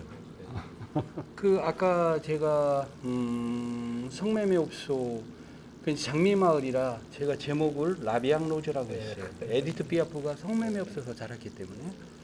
그래서 제가 PT 할 때 에디트 피아프의 장밋빛 인생을 딱 틀어놓고 시작했어요. 네. 그런데 그렇게 태어서 어떤 일을 하더라도 그거를 받아들이고 뒤에서 잘 연결시켜주면 좋은데 단절이라는 부분이 이제 존재하게 되거든요. 그러니까 그런 부분들이 지속성과 연속성이 떨어지는 게 현장에서 실제로 일해보면 이제 나타나는 거죠. 근데 저는 이제 문화라는 얘기를 좀 제가 문화재단 대표니까 드려야 되는데 이게 문화가 우리 공연하는 그런 문화를 따지자라는 얘기가 아니고요. 네. 우리 문화가 일상생활이거든요. 그러다 보니까 저는 이런 문화와 어떤 도시재생이 연결이 되지 않으면 주민들이 선호하지 않는다. 저는 집에 갈 때 면 소재지를 거쳐가요. 저는 시골에 살기 때문에. 그러면 가다 보면 군데군데 풀도 난 집도 있고 반쯤 무너진 집도 있어요. 근데 이쪽에 보면 CU도 있고 GS도 있고 커피숍도 있고 다 있어요. 마트도 있고. 근데 이제 그걸 밀어서 해버리면 정체성, 그러니까 제 동네 이름이 열장원이야. 근데 10명의 장원이 나왔는데 그 마을을 밀어버리면 그러면 10명의 장원집이 어디냐 이거죠. 그러다 보니까 주민들이 관심이 없는 거예요. 저는 도구에 이따 가보실 도구에 수백억을 저는 PT를 해서 따다가 넣었지만 안 되는 거예요. 이게 또다시 우리가 시작을 해야 되거든요. 네. 저는 거기에서 온기발의 전시체험관과 코미디홀을 제가 운영하기 때문에 네. 저는 이게 이제 관심 있는 거예요. 왜? 그게 살아가기 위해서는 마을이 함께 살아야 되는 거기 때문에. 그래서 제가 플룻이라는 악기에 대한 얘기를 해요, 가끔. 근데 플룻이라는 악기가 있는데 아이들 셋이 있어요. 가난 아이 하나 있고, 그 다음에 플룻을 불 줄 아는 아이가 있고요. 그리고 플룻을 만드는 아이가 있단 말이죠. 근데 가난한 아이는 내가 가난하니까 이 플룻은 내가 가져야 된다는 거고, 악기를 불 줄 아는 아이는 당연히 악기는 내 거라는 거죠. 만든 아이는 내가 만들었으니까. 그러면 이거를 두 학자에서 논리에서 보면 아리스토텔레스는 목적론이잖아요. 그러니까 악기를 잘 부는 사람이 소유해야 된다는 거예요. 지금 이게 저는 도시대장이라고 생각을 해요. 내가 제일 잘하니까 내가 이거를 해야 돼. 아까 운칠기사 말씀하셨잖아요. 근데 운영이 기획을 하신 분이 모든 걸 다 운영을 하려고만 하는 거예요. 그러면 아마르타이 세인이라는 그 하버드 교수는 정의의 아이디어에서 뭐라고 얘기했냐면, 가난한 아이는 야, 이 장난감이 이것만 있는 거 아니니까 나는 장난감을 줘도 다른 거로 해도 돼. 악기 불 좋아하는 아이는 소유가 목적이고 연주가 목적인 거지. 나는 많은 사람들한테 연주해 줄게. 그 다음에 만든 사람은 나는 또 하나 만들면 돼. 그러니까 이게 저는 도시재생이 가야 될 거라고 저는 생각해요. 제가 현장에서 일을 하면서 이런 걸 많이 느꼈어요. 근데 그거를 가기 위해서는 조직의 문제가 선행이 돼야 된다라는 거죠. 저처럼 사회적 경제과에 도시재생, 마을 만들기, 사회적 경제가 한꺼번에 가듯이 협동조합이 그 안에 들어가야 되고요. 그런 논리라는 거죠. 그다음에 이제 두 번째는 그 영국의 예술위원회가 얘기하는 8길이 원칙. 지금 이제 우리 행안부에 계시지만 사실은 8길이만큼만 관여를 해야 되는 거잖아요. 근데 너무 관여를 많이 하는 것도, 저도 관여를 덜 해보려고 노력을 굉장히 많이 해봤었거든요. 그런데 우선은 저를 감시하는 기관이 있고요. 또 그 위에는 제가 PT를 해서 따온 과목별로 돈을 써야 되는 그 기관이 있고, 그러니까 이거를 벗어나기가 현실적으로 어렵더라는 거죠. 그래서 마을에 아무리 좋은 아이디어가 있고 뭐가 있더라도 이게 잘 안 되더라는 거예요. 그래서 저는 아까 오늘 저도 시장님을 쫓아서 청년위원회에 가서 도구에 대한 거를 저한테 질문하면 제가 답변을 다 해야 되는데, 아까 시장님 말씀대로 그런 어떻게 보면 이순신 테마가 저는 좋은 것 같아요. 축제도 하고 이러다 보니까 저는 뭐 이순신 공부를 할 수밖에 없어요. 네. 오페라 만들어서 로마도 가보고 이순신, 그러다 보니까 튀었죠. 공무원이 오페라 만들어서 넘어가니 얼마나 튀었겠어요. 근데 저는 그래도 그 자부심을 가지고 여기까지 왔고요. 그래서 저는 문화재단이라는 자리까지 갔는데, 저는 이 도시재생이 우리가 하는 영희 철수 아버지 난쟁이가 쏘아 올린 자궁공처럼 돼서는 안 된다. 그분들이 어디로 가야 될 건가라는 부분들이 먼저 해결돼서, 성매매업소 앞에도 저는 아카이브 정도는 만들어서 기록관리소는 좀 만들어줬어야 되지 않냐, 이런 것도. 그래야 거기 마을 사람들이 그걸 이용하게 되고 저는 그렇습니다. 그래서 거기에 이제 그런 기록물 관리소와 전시관이라든지 이따금 가면서 사람들이 공연도 해주고 그래서 사람을 끌어모으고 그러는 것이 조세대행이 문화와 연결되는 거 아닌가 저는 그렇게 생각을 해보입니다. 이상입니다. 네, 감사합니다. 유선종 대표이사님께서는 어쨌든 요 아산 지역 현재 여기 계신 분들 중에서는 아산 지역에 가장 오래 계셨고 또 직접 공무원 생활을 하시면서 관련된 사업도 직접 많이 하셨고 하시면서 소회가 많으신 것 같아요. 특히 이제 튀는 사람이 되기가 얼마나 힘드냐 그런 말씀도 해주셨고 문화라는 것은 어떤 특정하게 뭐 진짜 아트를 하는 게 아니라 일상생활 자체가 문화가 돼야 된다. 그래서 건전한 생활 문화가 필요하다 이렇게 이해할 수 있을 것 같고요. 그리고 이제 어떤 플룻의 비유를 들어서 어떤 양보나 동행 의식 뭐 이런 것들을 말씀해 주셨습니다. 특히 팔길의 원칙 해서 팔길을 넘어가는 지나친 관여나 팔길이 이외의 팔길을 초과해서 뭘 하려고 하면 서로 힘들다. 서로가 자기의 팔길을 잘 그러니까 어떻게 좀 약간 속된 말로 하면 주제 파악을 해야 된다는 말로도 볼 수 있지만 자기 팔길이만큼에서 최선을 다해서 도와주는 게 필요하다. 그런 말씀하셨고 마지막으로 이제 난쟁이가 쏘아 올린 작은 공 예전 오래된 도서죠. 요즘 친구들은 잘 모르겠지만 아마 연배가 그 책을 많이 읽으신 것 같아요. 그래서 사람들은 어디로 가야 되느냐 그런 것까지 고민해야 된다 이런 말씀을 해주셨습니다. 네, 감사합니다. 네, 그럼 마지막으로 토론에 주식회사 퍼즐랩 대표이신 공주에서 오신 우리 권호상 대표님 토론 부탁드릴게요. 네.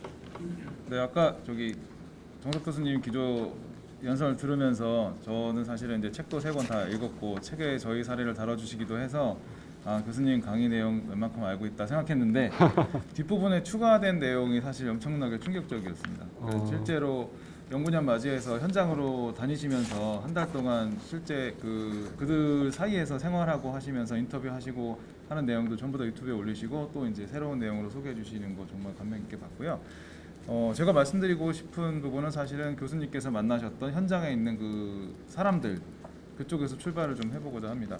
실제로 그분들이 현장에서 유명하든 알려졌든 아니든 간에 자기만의 방식으로 변화를 만들어내고 있는 당사자들이거든요. 그런데 저희가 현장에 와서 보면 많은 중간 지원 조직이나 뭐 도시재생뿐만 아니고 모든 사업들이 지금 주민 참여를 우선적으로 하게끔 돼 있는데 이 주민을 어디 가서 찾을 거냐?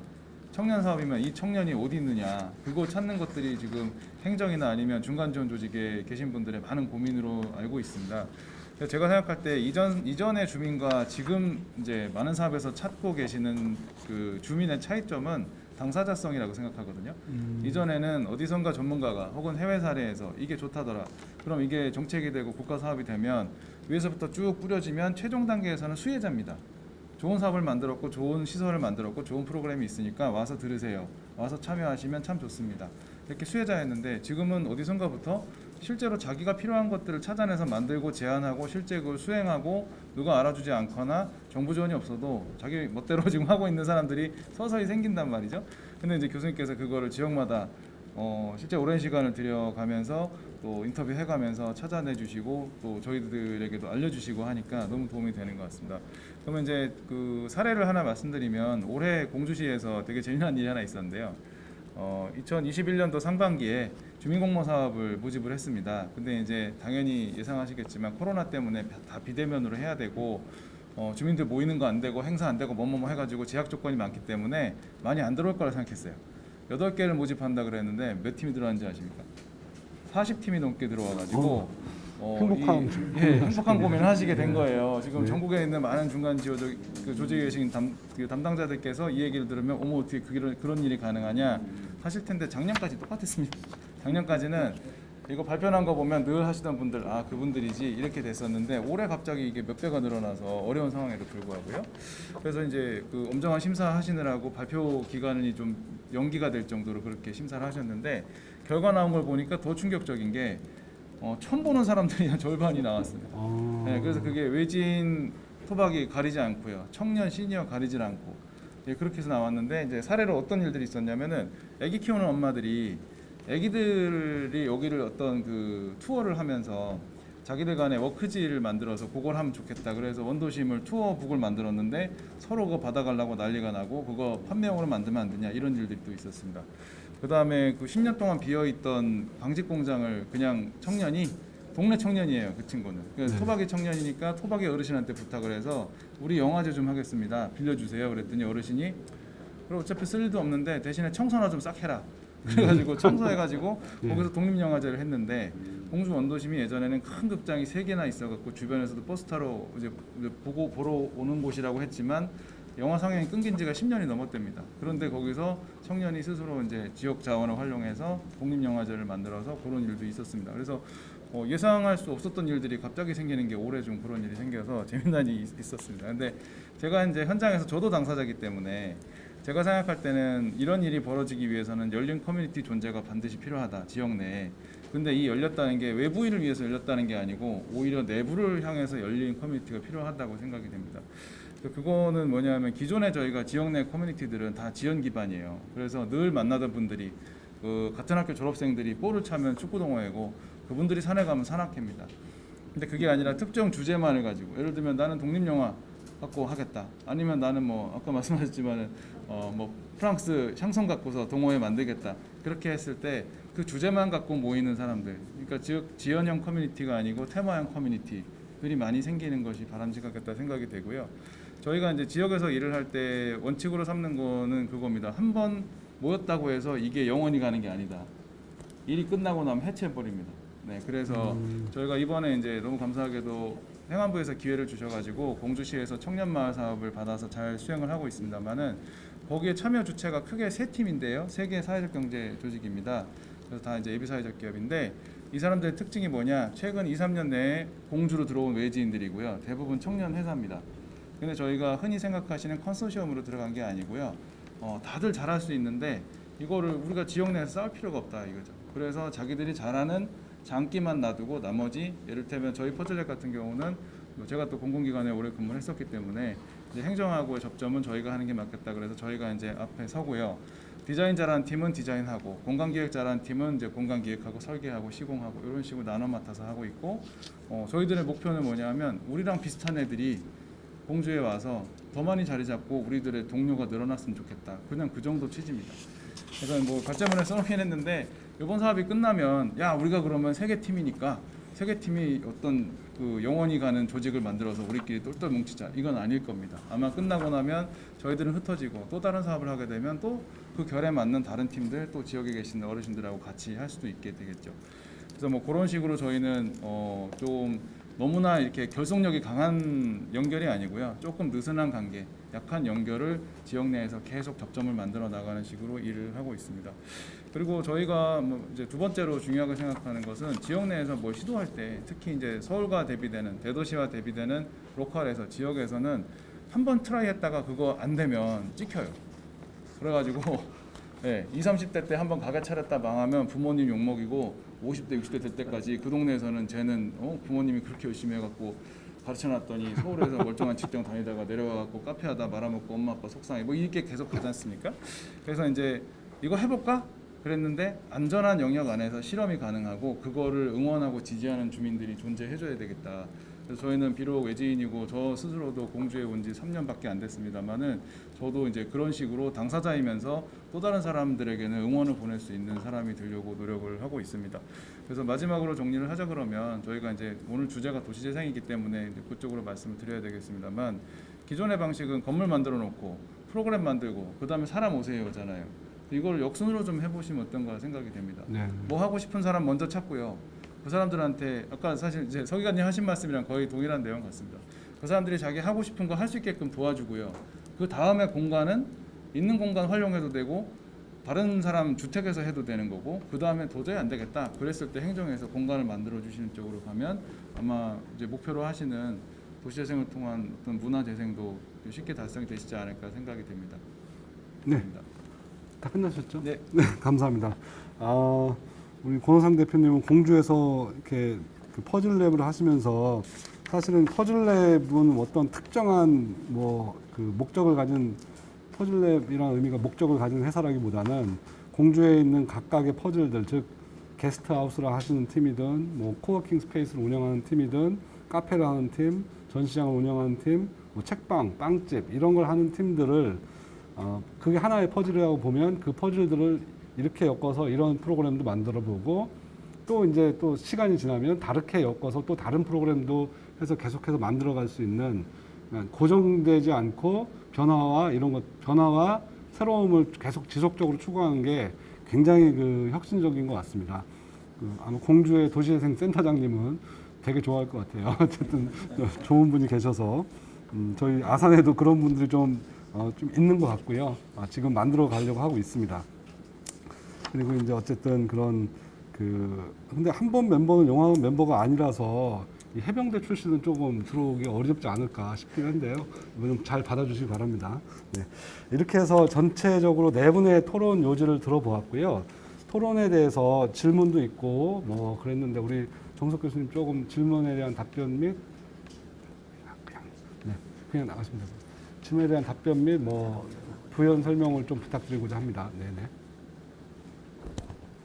마이크 예, 아까 그 황석연 서기관님께서 이제 그 지방 소멸 대응을 위한 예산은 충분히 지금 마련되어 있는데 과연 이 예산이 제대로 갈 건가, 예산을 어떻게 쓸 건가 이제 이거 말씀 주셨는데 굉장히 중요한 얘기고 정말 좀 저는 오늘 뭐 제 어떤 의견보다도 이거는 정말 최선의 방법을 찾아야 될 숙제라고 생각합니다. 우선 제가 드리고 싶은 얘기는 개발 시대의 예산 지급 방식과 재생 시대의 예산 지급 방식은 바뀌어야 된다.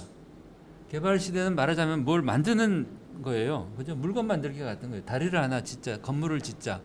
그러면 뭐 설계하고 그다음에 착공하고 준공하면 성과가 딱 나옵니다. 물론 이제 사후에 뭐 AS 같은 데 예산이 더 필요할 수도 있겠죠. 그런데 재생이라고 하는 거는 물건 만들기가 아니라 생명을 탄생시키고 또는 생명의 건강을 회복시키고 또 지속 가능하게 돌보는 일이거든요. 그러니까 이 생명을 돌볼 때 돈을 어떻게 써야 될 건가는 물건을 만들 때 쓰는 방식과는 달라야 된다. 뭐 예를 들면 프로젝트, 우리가 이제 개발 시대에는 프로젝트는 사업 기간이 있잖아요. 뭐 1년 또는 뭐 2년 길어봐야 또는 뭐 3년. 그럼 뭐 1년 예산 얼마? 그럼 결과 봐가지고 다음에 예산 얼마? 총 3년 최대 얼마? 이제 이런 식으로 예산을 지원해 주는데 재생, 특히 지역에 청년들이 내려가서 뭐 창업을 하고 또는 지역 재생을 하는데 예산 지원을 그렇게 하는 게 최선일까? 저는 아니라고 봐요. 그러면은 이게 정말 때로는 뿌리를 내리는 것부터 시작해서 그 다음에 싹이 트고 작은 열매를 거두고 그 다음에 더 크게 자라서 안정화 될 때까지 어떤 식으로 공공이 예산 지원을 할 건가. 지원이라고 하는 것은 돈 지원만이 아니라 다양한 물심양면의 지원이 필요할 거예요. 그죠? 근데 이제 그걸 어떻게 할 건가. 그리고 그것의 성과를 어떻게 측정할 건가. 이게 저는 지금 재생의 굉장히 중요한 문제라고 생각합니다. 개발의 성과를 측정하는 건 너무나 간단 명료하지만 재생의 성과를 명시적으로 객관적으로 측정하는 게 어렵기 때문에 국토부 같은데 행안부가 돈을 쓰면서도 이게 돈이 제대로 쓰여졌느냐 이런 늘 그 문제 제기를 받을 수 있기 때문에 그래서 예산의 집행 방식과 그다음에 그것의 성과를 측정하는 방식은 차제에 근본적으로 바뀌고 다양한 이제 의견들을 모아서 좀 만들어 가야 된다. 제가 만났던 하동의 젊은 PD들이 그런 얘기를 합니다. 대개 지금 그 청년들에 대한 지원이 2년 정도 해줘요. 네. 그러면 이제 2년이 지나면 어떻게 할 거냐. 그렇죠. 물론 이제 정부가 모든 거를 뭐 다 지원할 수는 없지만 그래서 이제 제가 굉장히 주목하는 하동의 놀루아라고 하는 주민 공정령의 협동조합. 그 협동조합을 만든 분이 공무원 출신이에요. 조문환 대표. 하동군 악역 면장까지 했던 이분이 정년을 7년 앞두고 공무원을 그만두고 나와서 놀루아를 만든 이유는 하동이라고 하는 이 지역이 갖고 있는 자원을 공무원 신분이 아닌 민간인 신분에서 주민들과 함께 젊은 청년들과 함께 조합을 만들어서 하겠다. 그래서 이제 그 놀러와가 뭐 달마중 행사라든지 겨울에 논두렁 축구 대회라든지 굉장히 창의적인 대회를 많이 하고 달마중 행사는 한 달에 한 번 하는데 정말 저도 그 달마중 행사에 뿅 가서 하동 한 달 살이를 결심을 한 겁니다. 네. 보름달이 뜰 때 섬진강 백사장에 네. 맨발로 등을 들고 걸어요. 저는 네. 그때 아내랑 같이 둘이 손잡고 네. 그것부터 벌써 환상적입니다. 그리고 해가 질 때 둘러 앉아가지고 공연도 감상하고 그리고 정말 절정은 자, 이제 달이 뜰 무렵입니다. 들어 누우세요. 그럼 모래사장에 들어 누워요. 물론 깔개 나눠주고. 그러고는 음악이 나오는데 베토벤 월강 소나타가 1악장, 2악장, 3악장이 나오는 거예요. 15분을 들으면서 하늘의 달을 보면서 야, 참 여기는 좋은 곳이구나. 이제 이런 프로그램들을 기획을 하고 하는데 이 놀러와라고 하는 회사가 만들어질 때 청년 PD 처음에 3명, 그다음에 중간에 전문가를 실장으로 또 채용하고 거기에 2년간의 청년들에 대한 지원이 굉장히 유용했어요.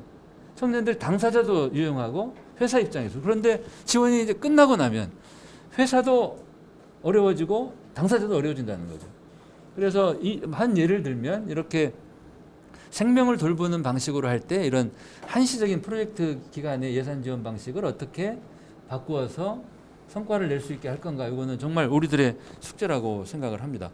그리고 이제 우리 윤현석 대표님이나 여러분들, 우리 권호상 대표님도 이 만난 사람들 이야기가 궁금하시다고 그랬는데 제가 발표 때 자세히 얘기를 못 드렸어요. 그냥 시간 때문에 짧게 갔는데 몇 케이스만 말씀을 드리면 그 하동의 고하버거 청년들 6분, 그 케이스는 굉장히 독특합니다.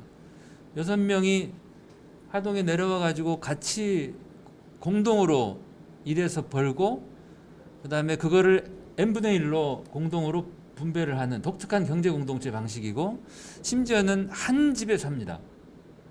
그런데 최근에 들리는 소리는 조금 이제 어려움이 있다는 얘기를 또 들었어요. 그래서 자세한 내막은 모르겠지만, 그래서 청년들이 굉장히 좀 독특한 방식의 어떤 경제 공동체 이런 것들을 이제 이끌고 있는데, 그런 것들이 본인들 안에서 문제도 있겠고, 또 뭐 행안부 아마 이번에 됐나요, 고아가 지원 사업에? 제가 갔었는데 네. 떨어졌습니다. 안 됐나요? 네. 그래서 안 됐나? 그러니까 그 사례가 저는 독특해서 좀 지켜볼 만하다고 보고, 지리산 농부마을 사례도 굉장히 특별합니다. 청년, 정말 대학생, 저 구례 화계가 고향이죠. 저 서울에 있는 대학에 통계학과 입학하면서부터 나는 졸업하면 고향에 내려가서 농사 짓겠다. 그래서 농사를 지어요, 실제로. 그런데 농산물 파동을 겪고 농촌에서 농부들이 아무리 농사를 잘 지어도 그게 다가 아니다. 제값받고 팔아야 된다. 그래서 김정태 대표는 지리산 농부마을이라고 하는 농업 공동체를 만듭니다. 그때부터. 그리고 지금은 이제 구례라고 하는 구례군의 농산물 공동 브랜드도 만들고, 구례군 간전면에서 마을에 농사짓는 몇 개 마을에 농업 공동체를 만들고, 이 농업 공동체를 만들어가는 이런 분들을 정부가 어떻게 그럼 돕고 지원할 건가? 네. 그다음에 이제 우리 공주 경향신문에서 요즘에 지금 서울보다 로컬 시리즈로 연재를 하는데 우리 공주도 소개됐죠. 저는 어떤 느낌이 드냐면은 장명이 참 중요하구나. 공주는 퍼즐랩이에요. 정말 이 이름이 절묘합니다. 이 퍼즐 조각이 숨어있던 조각들이 어디서 튀어나와가지고 놀라운 형태로 지금 막 진화 중인 거를 저도 이렇게 페북에서만 보면, 그래서 나도 공주 가서 좀 살아봐야 되겠다 이런 생각이 들고, 그 목포 같은 데는 또 괜찮아 마을이잖아요. 이름이 괜찮아요. 청년들 와가지고 창업을 생각하지 마. 그냥 괜찮아. 너 괜찮은 존재니까 와서 좀 쉬어. 그렇게 쉬다 보면 자기를 보게 되고 내가 뭔가를 할 생각을 한다는 거죠. 그러니까 이 지금 전국에 많은 지역에 많은 청년들이 물론 행안부나 뭐 국토부나 또는 지자체의 지원을 받아서 내려와서 지금 뿌리를 내리고 있는 사례들이 엄청 많습니다. 그리고 굉장히 희망적이에요. 그런데 그 사람들이 저마다 제각기 다른 양상으로 이 로컬에서 새로운 삶을 꾸려가고 있는데, 그 모습들을 이제 어떻게 보고 어떻게 도울 건가가 저는 진짜 행안부나 이 중앙부처, 그다음에 지자체는 아까 서두에 말씀하신 것처럼 청년 담당 부서부터 만드는 게 중요하다고 봐요. 공무원 조직은 전담 조직을 만들어야만 움직이니까 경상북도는 지금 만들고 있죠. 뭐 청년 정책관 대부분 만들었죠. 시군 단위도. 그렇게 해서 이거를 지원하는 방식의 근본적인 발상의 전환이 필요하다. 그 말씀을 꼭 드리고 싶고, 그리고 드리고 싶은 얘기가 무지하게 많은데 시간 관계상 여기까지 하고 또 질문이 나오면 또 말씀드리도록 하겠습니다. 네네네. 이제 뭐 정석 교수님께서 오늘 이제 주제 발표도 해주셨지만 또 토론자들에 대한 질문 및 또 아까 하지 못하신 말씀 조금 더 부연 설명해 주셨고요. 어쨌든 또 정석 교수님이 평소에 생각하고 계신 그 청년 쪽에 이제 주로 말씀을 많이 하신 것 같아요. 청년 지원 정책, 그리고 청년 담당 부서. 우리나라가 뭐 어떤 노인, 아동, 여성, 뭐 어떤 장애인 이런 데에 대한 인식들은 벌써 오래전부터 생겼는데 청년들에 대한 인식이 가장 최근에 생긴 거죠. 어떻게 보면 수년 전부터. 그런 거에 대한 좀 획기적인 어떤 제도나 정책의 방향 이런 것들 지금 많이 나오고는 있어요. 그렇지만 그런 것들을 더 보완해야겠다 이렇게 말씀해 주신 것 같습니다. 전반적으로 토론을 마무리 짓기 전에 제가 보기에는 혹시 뭐 전반적인 토론에 뭐 아직 시간이 약간 뭐 한 좀 남았습니다. 약간 남았기 때문에 뭐 토론에 더 말씀하실 얘기라든지 이런 게 있으시면 해주시면 좋고요. 제가 그냥 이렇게 그 오늘의 그 화두를 잘 이렇게 살펴보면 한마디로 얘기하면 어떤 연결이라는 키워드가 좀 나오는 것 같아요.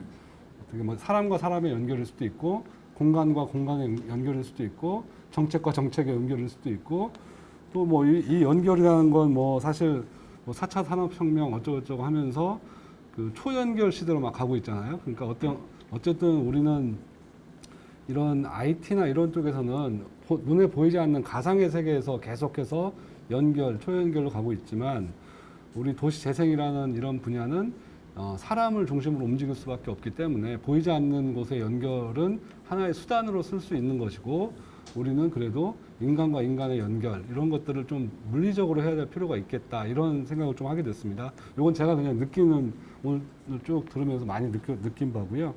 그래서 어쨌든 우리 도시재생이 첨단 산업은 아니죠. 첨단 산업 뭐 이런 기술은 아니지만 그런 것들을 잘 활용하고 궁극적으로는 그 인간들이 사는 어떤 인간 생활 문화 이런 것들까지 다 함께 연결할 수 있는 이런 쪽으로 발전시켜야 될 것 같다는 생각이 듭니다. 이 정도로 토론, 네, 교수님도 추가로. 우리 이제 아산시에 좀 드리고 싶은 의견을 몇 가지만 네네네. 말씀을 의견 드릴게요. 주십시오. 이제 아산의 그 다른 도시와 차별화된 아산만의 이제 뭐 자산이랄까 매력 중에 하나가 온천이죠. 온양온천도 있고 도고온천도 있고 그래서 저는 온천이라고 하는 거는 어떻게 보면 이렇게 좀 힐링 또 휴식 이런 거하고도 잘 이렇게 연결이 된다고 봐요. 그래서 아까 우리 시장님 면담할 때 이제 도고 지역에 청년들이 들어와서 도고 지역 재생의 주역이 되면 어떨까? 그러니까 이 오래된 것과 이 그 새로운 것들이 또 잘 연결이 되고 잘 또 조화를 이룰 수 있거든요. 그래서 그 온천 도시의 강점을 살리면서 그런 치유 또는 힐링 또는 휴식 또는 그거를 바탕으로 하는 새로운 또 뭐 시작 이런 것들도 권해드리고 싶고요. 그리고 구례에 지금 그 내려오셔서 이렇게 왔다 갔다 하시는 서울대학교 정영록 교수님이 계시는데 이분이 이제 피팅 코리아라는 책을 쓰셨어요. 제가 이제 그 책을 보고 있는데 이분은 경제학자고 이제 그 중국 통이십니다. 그래서 중국과 우리나라의 관계 뭐 여러 가지 얘기를 하시면서 그 중에 이제 저하고 굉장히 이렇게 좀 그 공감하는 부분이 뭐냐면 대한민국이 좋아지려면 베이비 부머들이 서울 수도권에 계속 늙어서 죽을 때까지 머물지 말고 떠나야 된다. 사람이 없어서 사람을 간절히 원하는 곳으로 그게 지방 그러니까 비수도권 고향일 수도 있고 본인들의 또는 고향이 아닌 연고가 없는 어느 곳이도 좋다. 그래서 이제 그분은 그렇게 표현합니다. 이 베이비 부머들은 은은한 조연의 역할을 해야 된다. 그러니까 청년들이 주연 역할을 하고 이 60대 이상 이분들은 이제 은은한 조연 역할을 하면서 인생의 후반전을 정말 미래 세대들에게 헌신하고 봉사하는 걸로 살아야 대한민국에 희망이 있다. 저는 이 말에도 굉장히 공감합니다. 우리 딱 제 세대예요. 저희 세대. 제가 이제 우리나라 60인데 60대들이 우리나라 뭐 민주화도 하고 많은 걸 했지만 우리나라를 지금 가장 청년들을 힘들게 만든 또 당사자이기도 해요. 우리 굉장히 지금 우리 후배들한테 잘못했다고 빌어야 됩니다. 그렇죠. 오죽했으면 젊은 사람들이 결혼도 안 하려고 하고 애도 안 낳으려고 하겠어요. 3만 달러 이 나라를 이만큼 키운 건 물론 성과였지만 그리고 이렇게 인구 절반이 한 곳에 몰려가지고 계속해서 지역은 그냥 소멸되어 간다는 이런 것들의 장본인이 우리 세대이기 때문에 우리 세대들이 이제는 뭔가를 해야 되는데 가장 그 중에 좋은 방법이 삶의 자리를 옮기는 거다. 그래서 고향에 내려가거나 그런데 이 고향에 내려가는 쉽지 않습니다. 잘 나가더니 이제 쫄딱 망했나 봐 고향에 오게 이제 이런 얘기 들을 수도 있고 또 텃세를 받을 수도 있고 그래서 우아하게 내려가서 정말 헌신하고 봉사하면서 자기도 삶의 2라운드를 행복하게 살 수 있게 하는 것. 그게 저는 이제 대규모 베이비 부모들의 하방 문화라고 생각해요. 근데 이거를 어떻게 할 건가? 국가가 관심을 우리 행안부에서 관심을 갖고 지자체도 관심을 가져야 되는데 아산시에 권하고 싶은 거는 그겁니다. 일단 그 사람들이 내려올 수 있는 숙소를 좀 확보를 해야 돼요. 그래서 제가 생각하는 게 마을 호텔이 굉장히 좋은 답이라고 봅니다. 이런 지방 도시의 원도심 또는 농사노촌 시골 마을에 마을 호텔을 만드는 일을 하되 그거를 이제 뭐 농어촌 공사나 뭐 중앙정부가 지원할 수도 있고 지자체가 먼저 한 발 앞서서 할 수도 있겠죠. 시골 마을에 있는 그 오래된 집들 가운데 어른들만 살고 계시는 집들을 마을 호텔에 참여하겠다고 하는 분들은 신청을 받아서 고쳐드립니다. 그럼 어차피 농가 고쳐주는 거는 당연히 뭐 필요한 일이겠죠. 그리고 두 분만 사는 넓은 집을 두 분이 이렇게 요만한 데서 충분히 살 수 있도록 하고 거기는 무장의 공간으로 바꿔주고 그리고 에너지 절약형 건물로 바꿔준 다음에 나머지 공간을 마을 호텔을 위한 숙소로 확보하는 거예요. 그래서 이 공간은 준공적 공간으로 마을이 확보를 하는 거죠. 지자체가 또는 그렇게 해서 마을에 이런 숙소 공간들이 어느 정도 확보가 되면 호텔을 이제 운영을 하는 거죠. 그래서 이 호텔을 경영할 이제 새로운 마을 기업이 나와야 되고 마을의 어르신들은 내가 뭐 빨래도 할 수 있고 내가 음식도 할 수 있고 내가 뭐 할 수 있고 또 그 마을에 이렇게 귀촌한 분들은 다양한 재능이 있는 분들이 있으니까 그분들이 또 이 참여자들의 체험 프로그램 운영할 수도 있고 그렇죠. 이렇게 마을 호텔을 통해서 숙소 공간을 확보하면은 그러면 단기 여행하는 뭐 1박, 2박 3일 하는 분들도 거기서 재울 수 있고 호텔처럼 거기에 이제 한 달 살이 하는 사람들도 받을 수 있고 반년 살이 또는 1년 살이 또는 2년 살이도 받을 수 있는 거죠.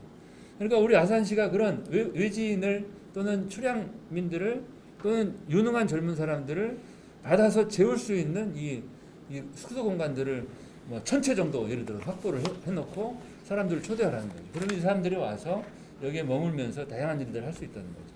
그래서 그것이 마을 호텔의 형태든 또는 뭐 다른 형태든 사람을 초대하는 게 저는 제 생의 뭐 마지막 최선의 답이라고 생각하고 그분들이 와서 잠시 머물러 보고 꽤 살아보고 그 다음에 이제 올 수 있도록 하는 그런 단계적인 전략들을 취하는데 다른 데에서 오라고 하는 것보다 온양에 오세요 또는 도고에 오세요 하면은 훨씬 더 말이 따뜻하게 들릴 것 같다는 생각이 듭니다. 네, 구체적인 정책까지 잘 말씀해 주신 것 같습니다. 제가 이런 토론이나 이런 것들을 쭉 하다 보면 이 모든 어떤 도시의 문제점 이런 것들이 왜 생겨났을까 항상 이런 식으로 그러니까 원인을 항상 생각하게 되더라고요. 왜 우리가 재생을 해야 되는 정책이 왜 이 지경까지 왔을까? 왜 지방 소멸로 왔을까? 근본적으로 따져봐야 될 필요는 있는 것 같아요. 근데 이거 너무나 큰 뭐 철학적인 얘기가 될 수도 있고 해서 실천이나 이런 건 어렵지만 저는 엊그제가 아니죠. 뭐 이제 그 지구 환경 얘기를 할 때 우리 그레타 툰베리 얘기를 많이 하잖아요. 그래서 그레타 툰베리의 그 얘기를 보면 얘기 중에 이게 있어요. 유엔에서 한 연설 중에 하나가 영어로 이렇게 얘기를 하죠. 당신들은 왜 돈과 영원할 것 같은 경제 성장에 매달려서 왜 우리를 이 지경의 환경을 왜 이런 환경을 우리한테 물려줬냐? 정말 싫다. 이렇게 한 연설이 있어요. 근데 이제 도시 재생하고 지구 환경 문제는 뭐 어떻게 보면 별개일 수도 있지만 상당히 가까운 문제가 될 수 있다고 생각합니다. 그래서 이런 것들은 그리고 뭐 우리도 20세기 뭐 19세기 때에 그 기계 혁명, 뭐 증기기관 발견되고 했을 때 영국의 루소라는 철학자가 뭐 자연으로 돌아가라라고 했던 게 저는 학교 다닐 때는 왜 그 사람이 그런 얘기를 옛날에 이미 자연이 많았는데 왜 그때 그런 얘기를 했을까 했는데 이제는 좀 이해가 돼요. 그 당시에도 사회적 문제가 있었기 때문에 그런 주장이 있었구나. 뭐 그게 정답인지 아닌지 모르겠습니다만 어쨌든 이렇게 항상 어느 한쪽이 잘 나가고 발전하면 항상 반대의 목소리도 있을 수 있구나. 그리고 이 두 가지의 목소리를 잘 중용을 취하고 중도를 취하고 잘 이끌어 가야 되는 건 우리 현 세대의 리더들, 현 세대의 기성인들이 잘 해결해서 후대한테 물려줘야 될 책임이 있다. 저는 이렇게 오늘 토론회는 정리하고 싶습니다. 네. 잠깐 브레이크를 해도 됩니까? 그거 물어보려고 했어요. 예. 그 유튜브에 올라온 질문이나 이런 거 없나요? 없어요? 네. 지금 현재 유튜브의 질문은 제가 다 커트한 것 같아요. 질문 같은 게 따로 없기 때문에 오늘 그럼 토론을 마쳐도 되겠습니까? 라고 진행 주최 측에 좀 여쭤볼게요. 마쳐도 되겠습니까? 네. 자, 그러면 마치기 직전에 그래도 여기 시나리오에 보면 못하신 얘기를 하셔도 된다, 이 얘기를 하라고 되어 있습니다. 그래서 마무리 발언을 하셔도 되고 안 하셔도 됩니다. 그래서 오늘 마지막으로 정리하기 전에 참석하신 토론자분들께서 혹시 못하신 얘기 있으면 한 말씀씩 하시면 제가 정리하겠습니다. 네. 더 이상 없나요? 네, 뭐. 예. 네. 윤현석 대표님. 네네. 마무리를 하면서요 이런 생각이 들었어요. 그러니까 사실 도시재생이라고 하는 것이 왜 등장하게 되었느냐 그 이유는 사실 수만 가지겠지만 재생이라고 하는 일 자체는 굉장히 복합적이고 그 다음에 지역에서 안에서의 상당한 그 균형감을 만들어가는 게 사실 숙제라고 생각합니다. 그런데 어느 순간에 이 재생 사업들이 중앙정부 주도의 어떤 방식들이 나오게 되면서 사회적 경제를 굉장히 강조한다든지 또 지역의 공동체를 굉장히 중요하게 생각한다든지 그러면서 또 어떤 공간이라든가 또 중요한 커뮤니케이션들을 어떻게 만들 것인지 이런 이야기들을 하면서도 항상 빠져 있는 게 결국은 문화적 재생, 또 사회적 재생, 또 공간적, 또 마을 재생 공동체 재생 다 필요하지만 경제 산업적 재생의 관점도 굉장히 중요합니다. 그래서 앞서 저는 이제 그런 의미에서 이런 내용들을 만들어가는 것 충실하게 만들어도 중요하지만 직접 뭔가 이 일과 관련된 이런 것들 그리고 지역에서 산업과 연계된 것들을 보여주고 싶다는 생각이 좀 있었고 그래서 이제 광주에서 무등산 브루어리라고 하는 수제맥주 양조장을 운영하고 있거든요. 광주의 우리밀이 정부에서 제일 많이 나오니까 우리 지역 호남의 밀과 보리 같은 자원으로 많은 사람들이 좋아할 대중적 상품들을 우리가 갖고 있는 문화적 디자인, 감성, 스토리 또 이런 표현들로 만들어내면 경쟁력이 있지 않을까. 물론 되게 제조업이라 되게 엄청 힘들고 고군부터 하고 있지만 그래서 아까 저도 똑같이 그 아산에 왔을 때 그 그러니까 온천수라고 하는 거는 이 물과 관련된 산업은 앞으로도 굉장한 중요한 산업의 역할을 하게 될 겁니다. 근데 보통 이제 이런 작은 중소도시에서는 그 대기업을 유치하거나 큰 클러스터라고 하는 측면들을 정부에서 원하는 어떤 과제를 대신 받아들여서 유치하려 하는 전략을 쓰고 있는데 그건 절대 해서는 안 되는 일이라고 저는 생각을 하고 있고요. 오히려 지역이 갖고 있는 충실한 자원, 근데 그 자원이 단순히 농수산 자원 같은 개념이 아니라 물이라고 하는 어떤 다음 세대로 이어져야 할 중요한 또 생명과 연계된 이 관통되는 자원이라면 앞으로 그 물 산업과 연계된 이야기를 충실히 만들 수 있지 않을까? 우리 흔히 하는 에비앙이라는 물 자체가 프랑스의 작은 마을 에비앙 에 나오는 그 약수라고 하죠. 우리로 맞히면 그 샘물을 기원해서 전 세계 가장 점유율 높은 물 브랜드이자 화장품, 건강식품 여러 가지 그다음에 발효 상품까지도 이어져서 전 세계 글로벌 상품으로 성장하고 있잖아요. 왜 아산이라는 도시에서 그런 정도의 목표 세우는 게 어렵나요? 라는 생각이 계속 들었어요. 온천수 같은 게 단순히 몸만 데워주고 치유해주는 일도 있지만 뭐 그 치유에 대한 이야기를 새로운 다양한 컨텐츠로 물과 관련 컨텐츠를 만드는 산업 거기엔 이제 테크놀로지 그리고 여러 가지 기술 연구소 다 유치도 가능하고 그 산업이야말로 지속 가능함 그리고 거기에 만든 일자리가 다음 세대에게 제공되는 미래 일자리 뭐 이런 이야기가 결국 지역에 필요하고 그게 재생적 관점으로 이제 산업과 경제에 대한 재생 방식도 연결되어야만 이게 이 지역이 흐름이 생기는 거지 단순히 몇백억의 예산을 마을과 연계해서 누가 어떻게 쓰는지 그리고 어떤 건물을 짓고 거기에 뭐 마을 카페를 놓고 하는 이런 방식의 플랜이 아니라 이 도시 전체를 관통하는 플랜을 바탕으로 어떤 지역과 어떻게 만나게 하는 일들을 만들어내는 게 필요하다는 생각이고 그게 우리가 얘기하는 지속가능함의 전제라고 생각을 합니다. 그래서 앞으로 아산시에서 도시재생 센터라는 것을 만드는 이제 앞으로 기점으로 많은 일을 해갈 텐데 그런 어떤 수행하고 관리하는 거에 사업 관리에만 신경 쓸 게 아니라 이 사업을 바탕으로 우리는 앞으로 아산을 어떻게 갈 것인가에 대한 이야기를 하지 않으면 결국 5년 안에 사업 끝나잖아요. 그럼 그때는 어떻게 하실 거죠? 라고 하는 물음에 누가 대답할 수 있는 것이냐. 혹은 리더가 바뀌었을 때 또 재생에 대한 기조와 방식이 달라졌을 때 누군도 거기에 맞춰서 어떤 일을 할 수 있을 것이냐. 분명히 다 등장할 겁니다. 그런 기초를 잘 만들어 주셨으면 좋을 것 같습니다. 네, 마치겠습니다. 네, 감사합니다. 구체적인 아이디어까지 주시고 사실 또 이렇게 말하기 힘든 쓴 얘기도 좀 해주셨어요. 나중까지도 막 하시고 그때를 생각해야 된다. 정말로 깊이 담아둬야 될 말씀이신 것 같고요. 네, 황석현 서기관님 윤현석 대표가 마이크를 넘겨서 예정이 없던 발언을 하겠습니다. 얼떨결에 네, 할수 보통 있습니다. 그 네. 미드를 보면 끝날 때 이게 마무리해야 될 시점이잖아요. 그런데 다음 예고편이 나와요. 그래서 다음을 궁금하게 만드는데 아, 저희가 하는 사업을 몇 개 소개하면서 마무리할까 합니다. 네네 좋습니다. 네. 10월 26일부터 28일까지 경상북도 안동에서 지방자치 박람회가 열립니다. 근데 올해 네. 지방자치 박람회 이름을 지방자치의 균형 발전이라는 이름을 아예 다시 넣어서 지방자치 균형 발전 박람회라는 게 열려요. 네. 그때 저희가 새로운 화두를 던지려고 합니다.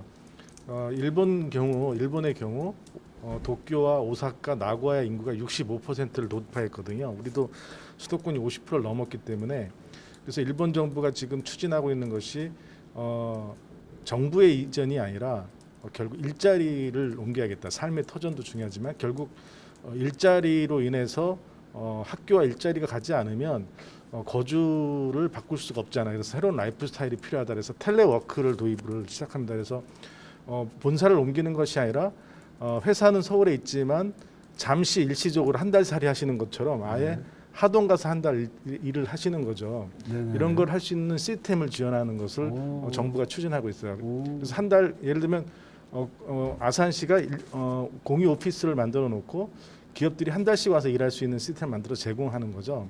네. 그러면 재택근무 하듯이 내려와서 어느 한 부서가 와서 R&D를 할 수도 있고요. 이런 방식이죠. 그래서 저희도 올해 청년들이 지역에 가서 그렇게 일할 수 있는 일자리를 옮길 수 있는 기업들을 찾아서 그걸 공동으로 추진하는 것을 한번 고민해보고 있어요. 그래서 그런 화두를 던질 생각입니다. 그래서 만약 아까 도고의 청년 마을을 만드신다면 청년 마을은 올해 내년 선거가 있는 관계로 예년과 달리 올해 10월에 좀 조기 모집을 할 생각이에요. 그래서 도고는 온천이 있으니까 온천에서 필요를 풀면서 일을 할 수 있는 일자리를 옮겨오는 방식의 청년 마을을 만들어서 또 그곳에서 청년들이 새로운 일을 도전하는 거죠. 스타트업. 네. 제가 지난주에 이마트를 그래서 만나봤거든요. 이마트와 KT를 지금 만나고 있는데 이마트에서 하는 얘기가 디지털 일자리. 네. 기업의 미래는 결국 디지털이고 그다음에 청년 스타트업을 발굴해서 기업의 미래를 뚫고 싶어 하더라고요. 그래서 이 두 가지가 기업의 활로라고 생각을 해요. 이마트가 신세계그룹이. 예를 들면 신세계그룹이 디지털을 활용하는 스타트업들을 발굴하고 지원하는 사업 부서를 또 그런 청년들을 지원하는 일을 도고온천에 만들 수도 있는 거죠. 근데 과거의 기업은 용인 이하로 내려오질 않아 인재 확보 차원에서. 그런데 이런 경우는 가능한 거죠. 이런 방식에 그러니까 이런 새로운 트렌드를 좀 이해하시고 지역 발전에 대한 그림을 그리시면 도움이 되지 않을까. 그래서 예고편으로 한 편 던지면서 마이크를 넘기도록 하겠습니다. 예. 예고편 아주 따끈따끈합니다. 예. 아까 두 분은 사실 토론 시간이 조금 짧았어요. 딴 분들에 비해서. 그래서 그걸 보완해 주신 것 같고요. 권 대표님 의무적으로 한 말씀 부탁드리겠습니다. 그 본의 아니게 마무리하는 순서가 됐는데요.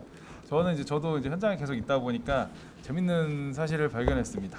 저희가 이제 청년마을 통해서 지금 현재까지 지금 100명 넘는 청년들이 공주를 방문하고 자기만의 시간을 보내고 갔는데요.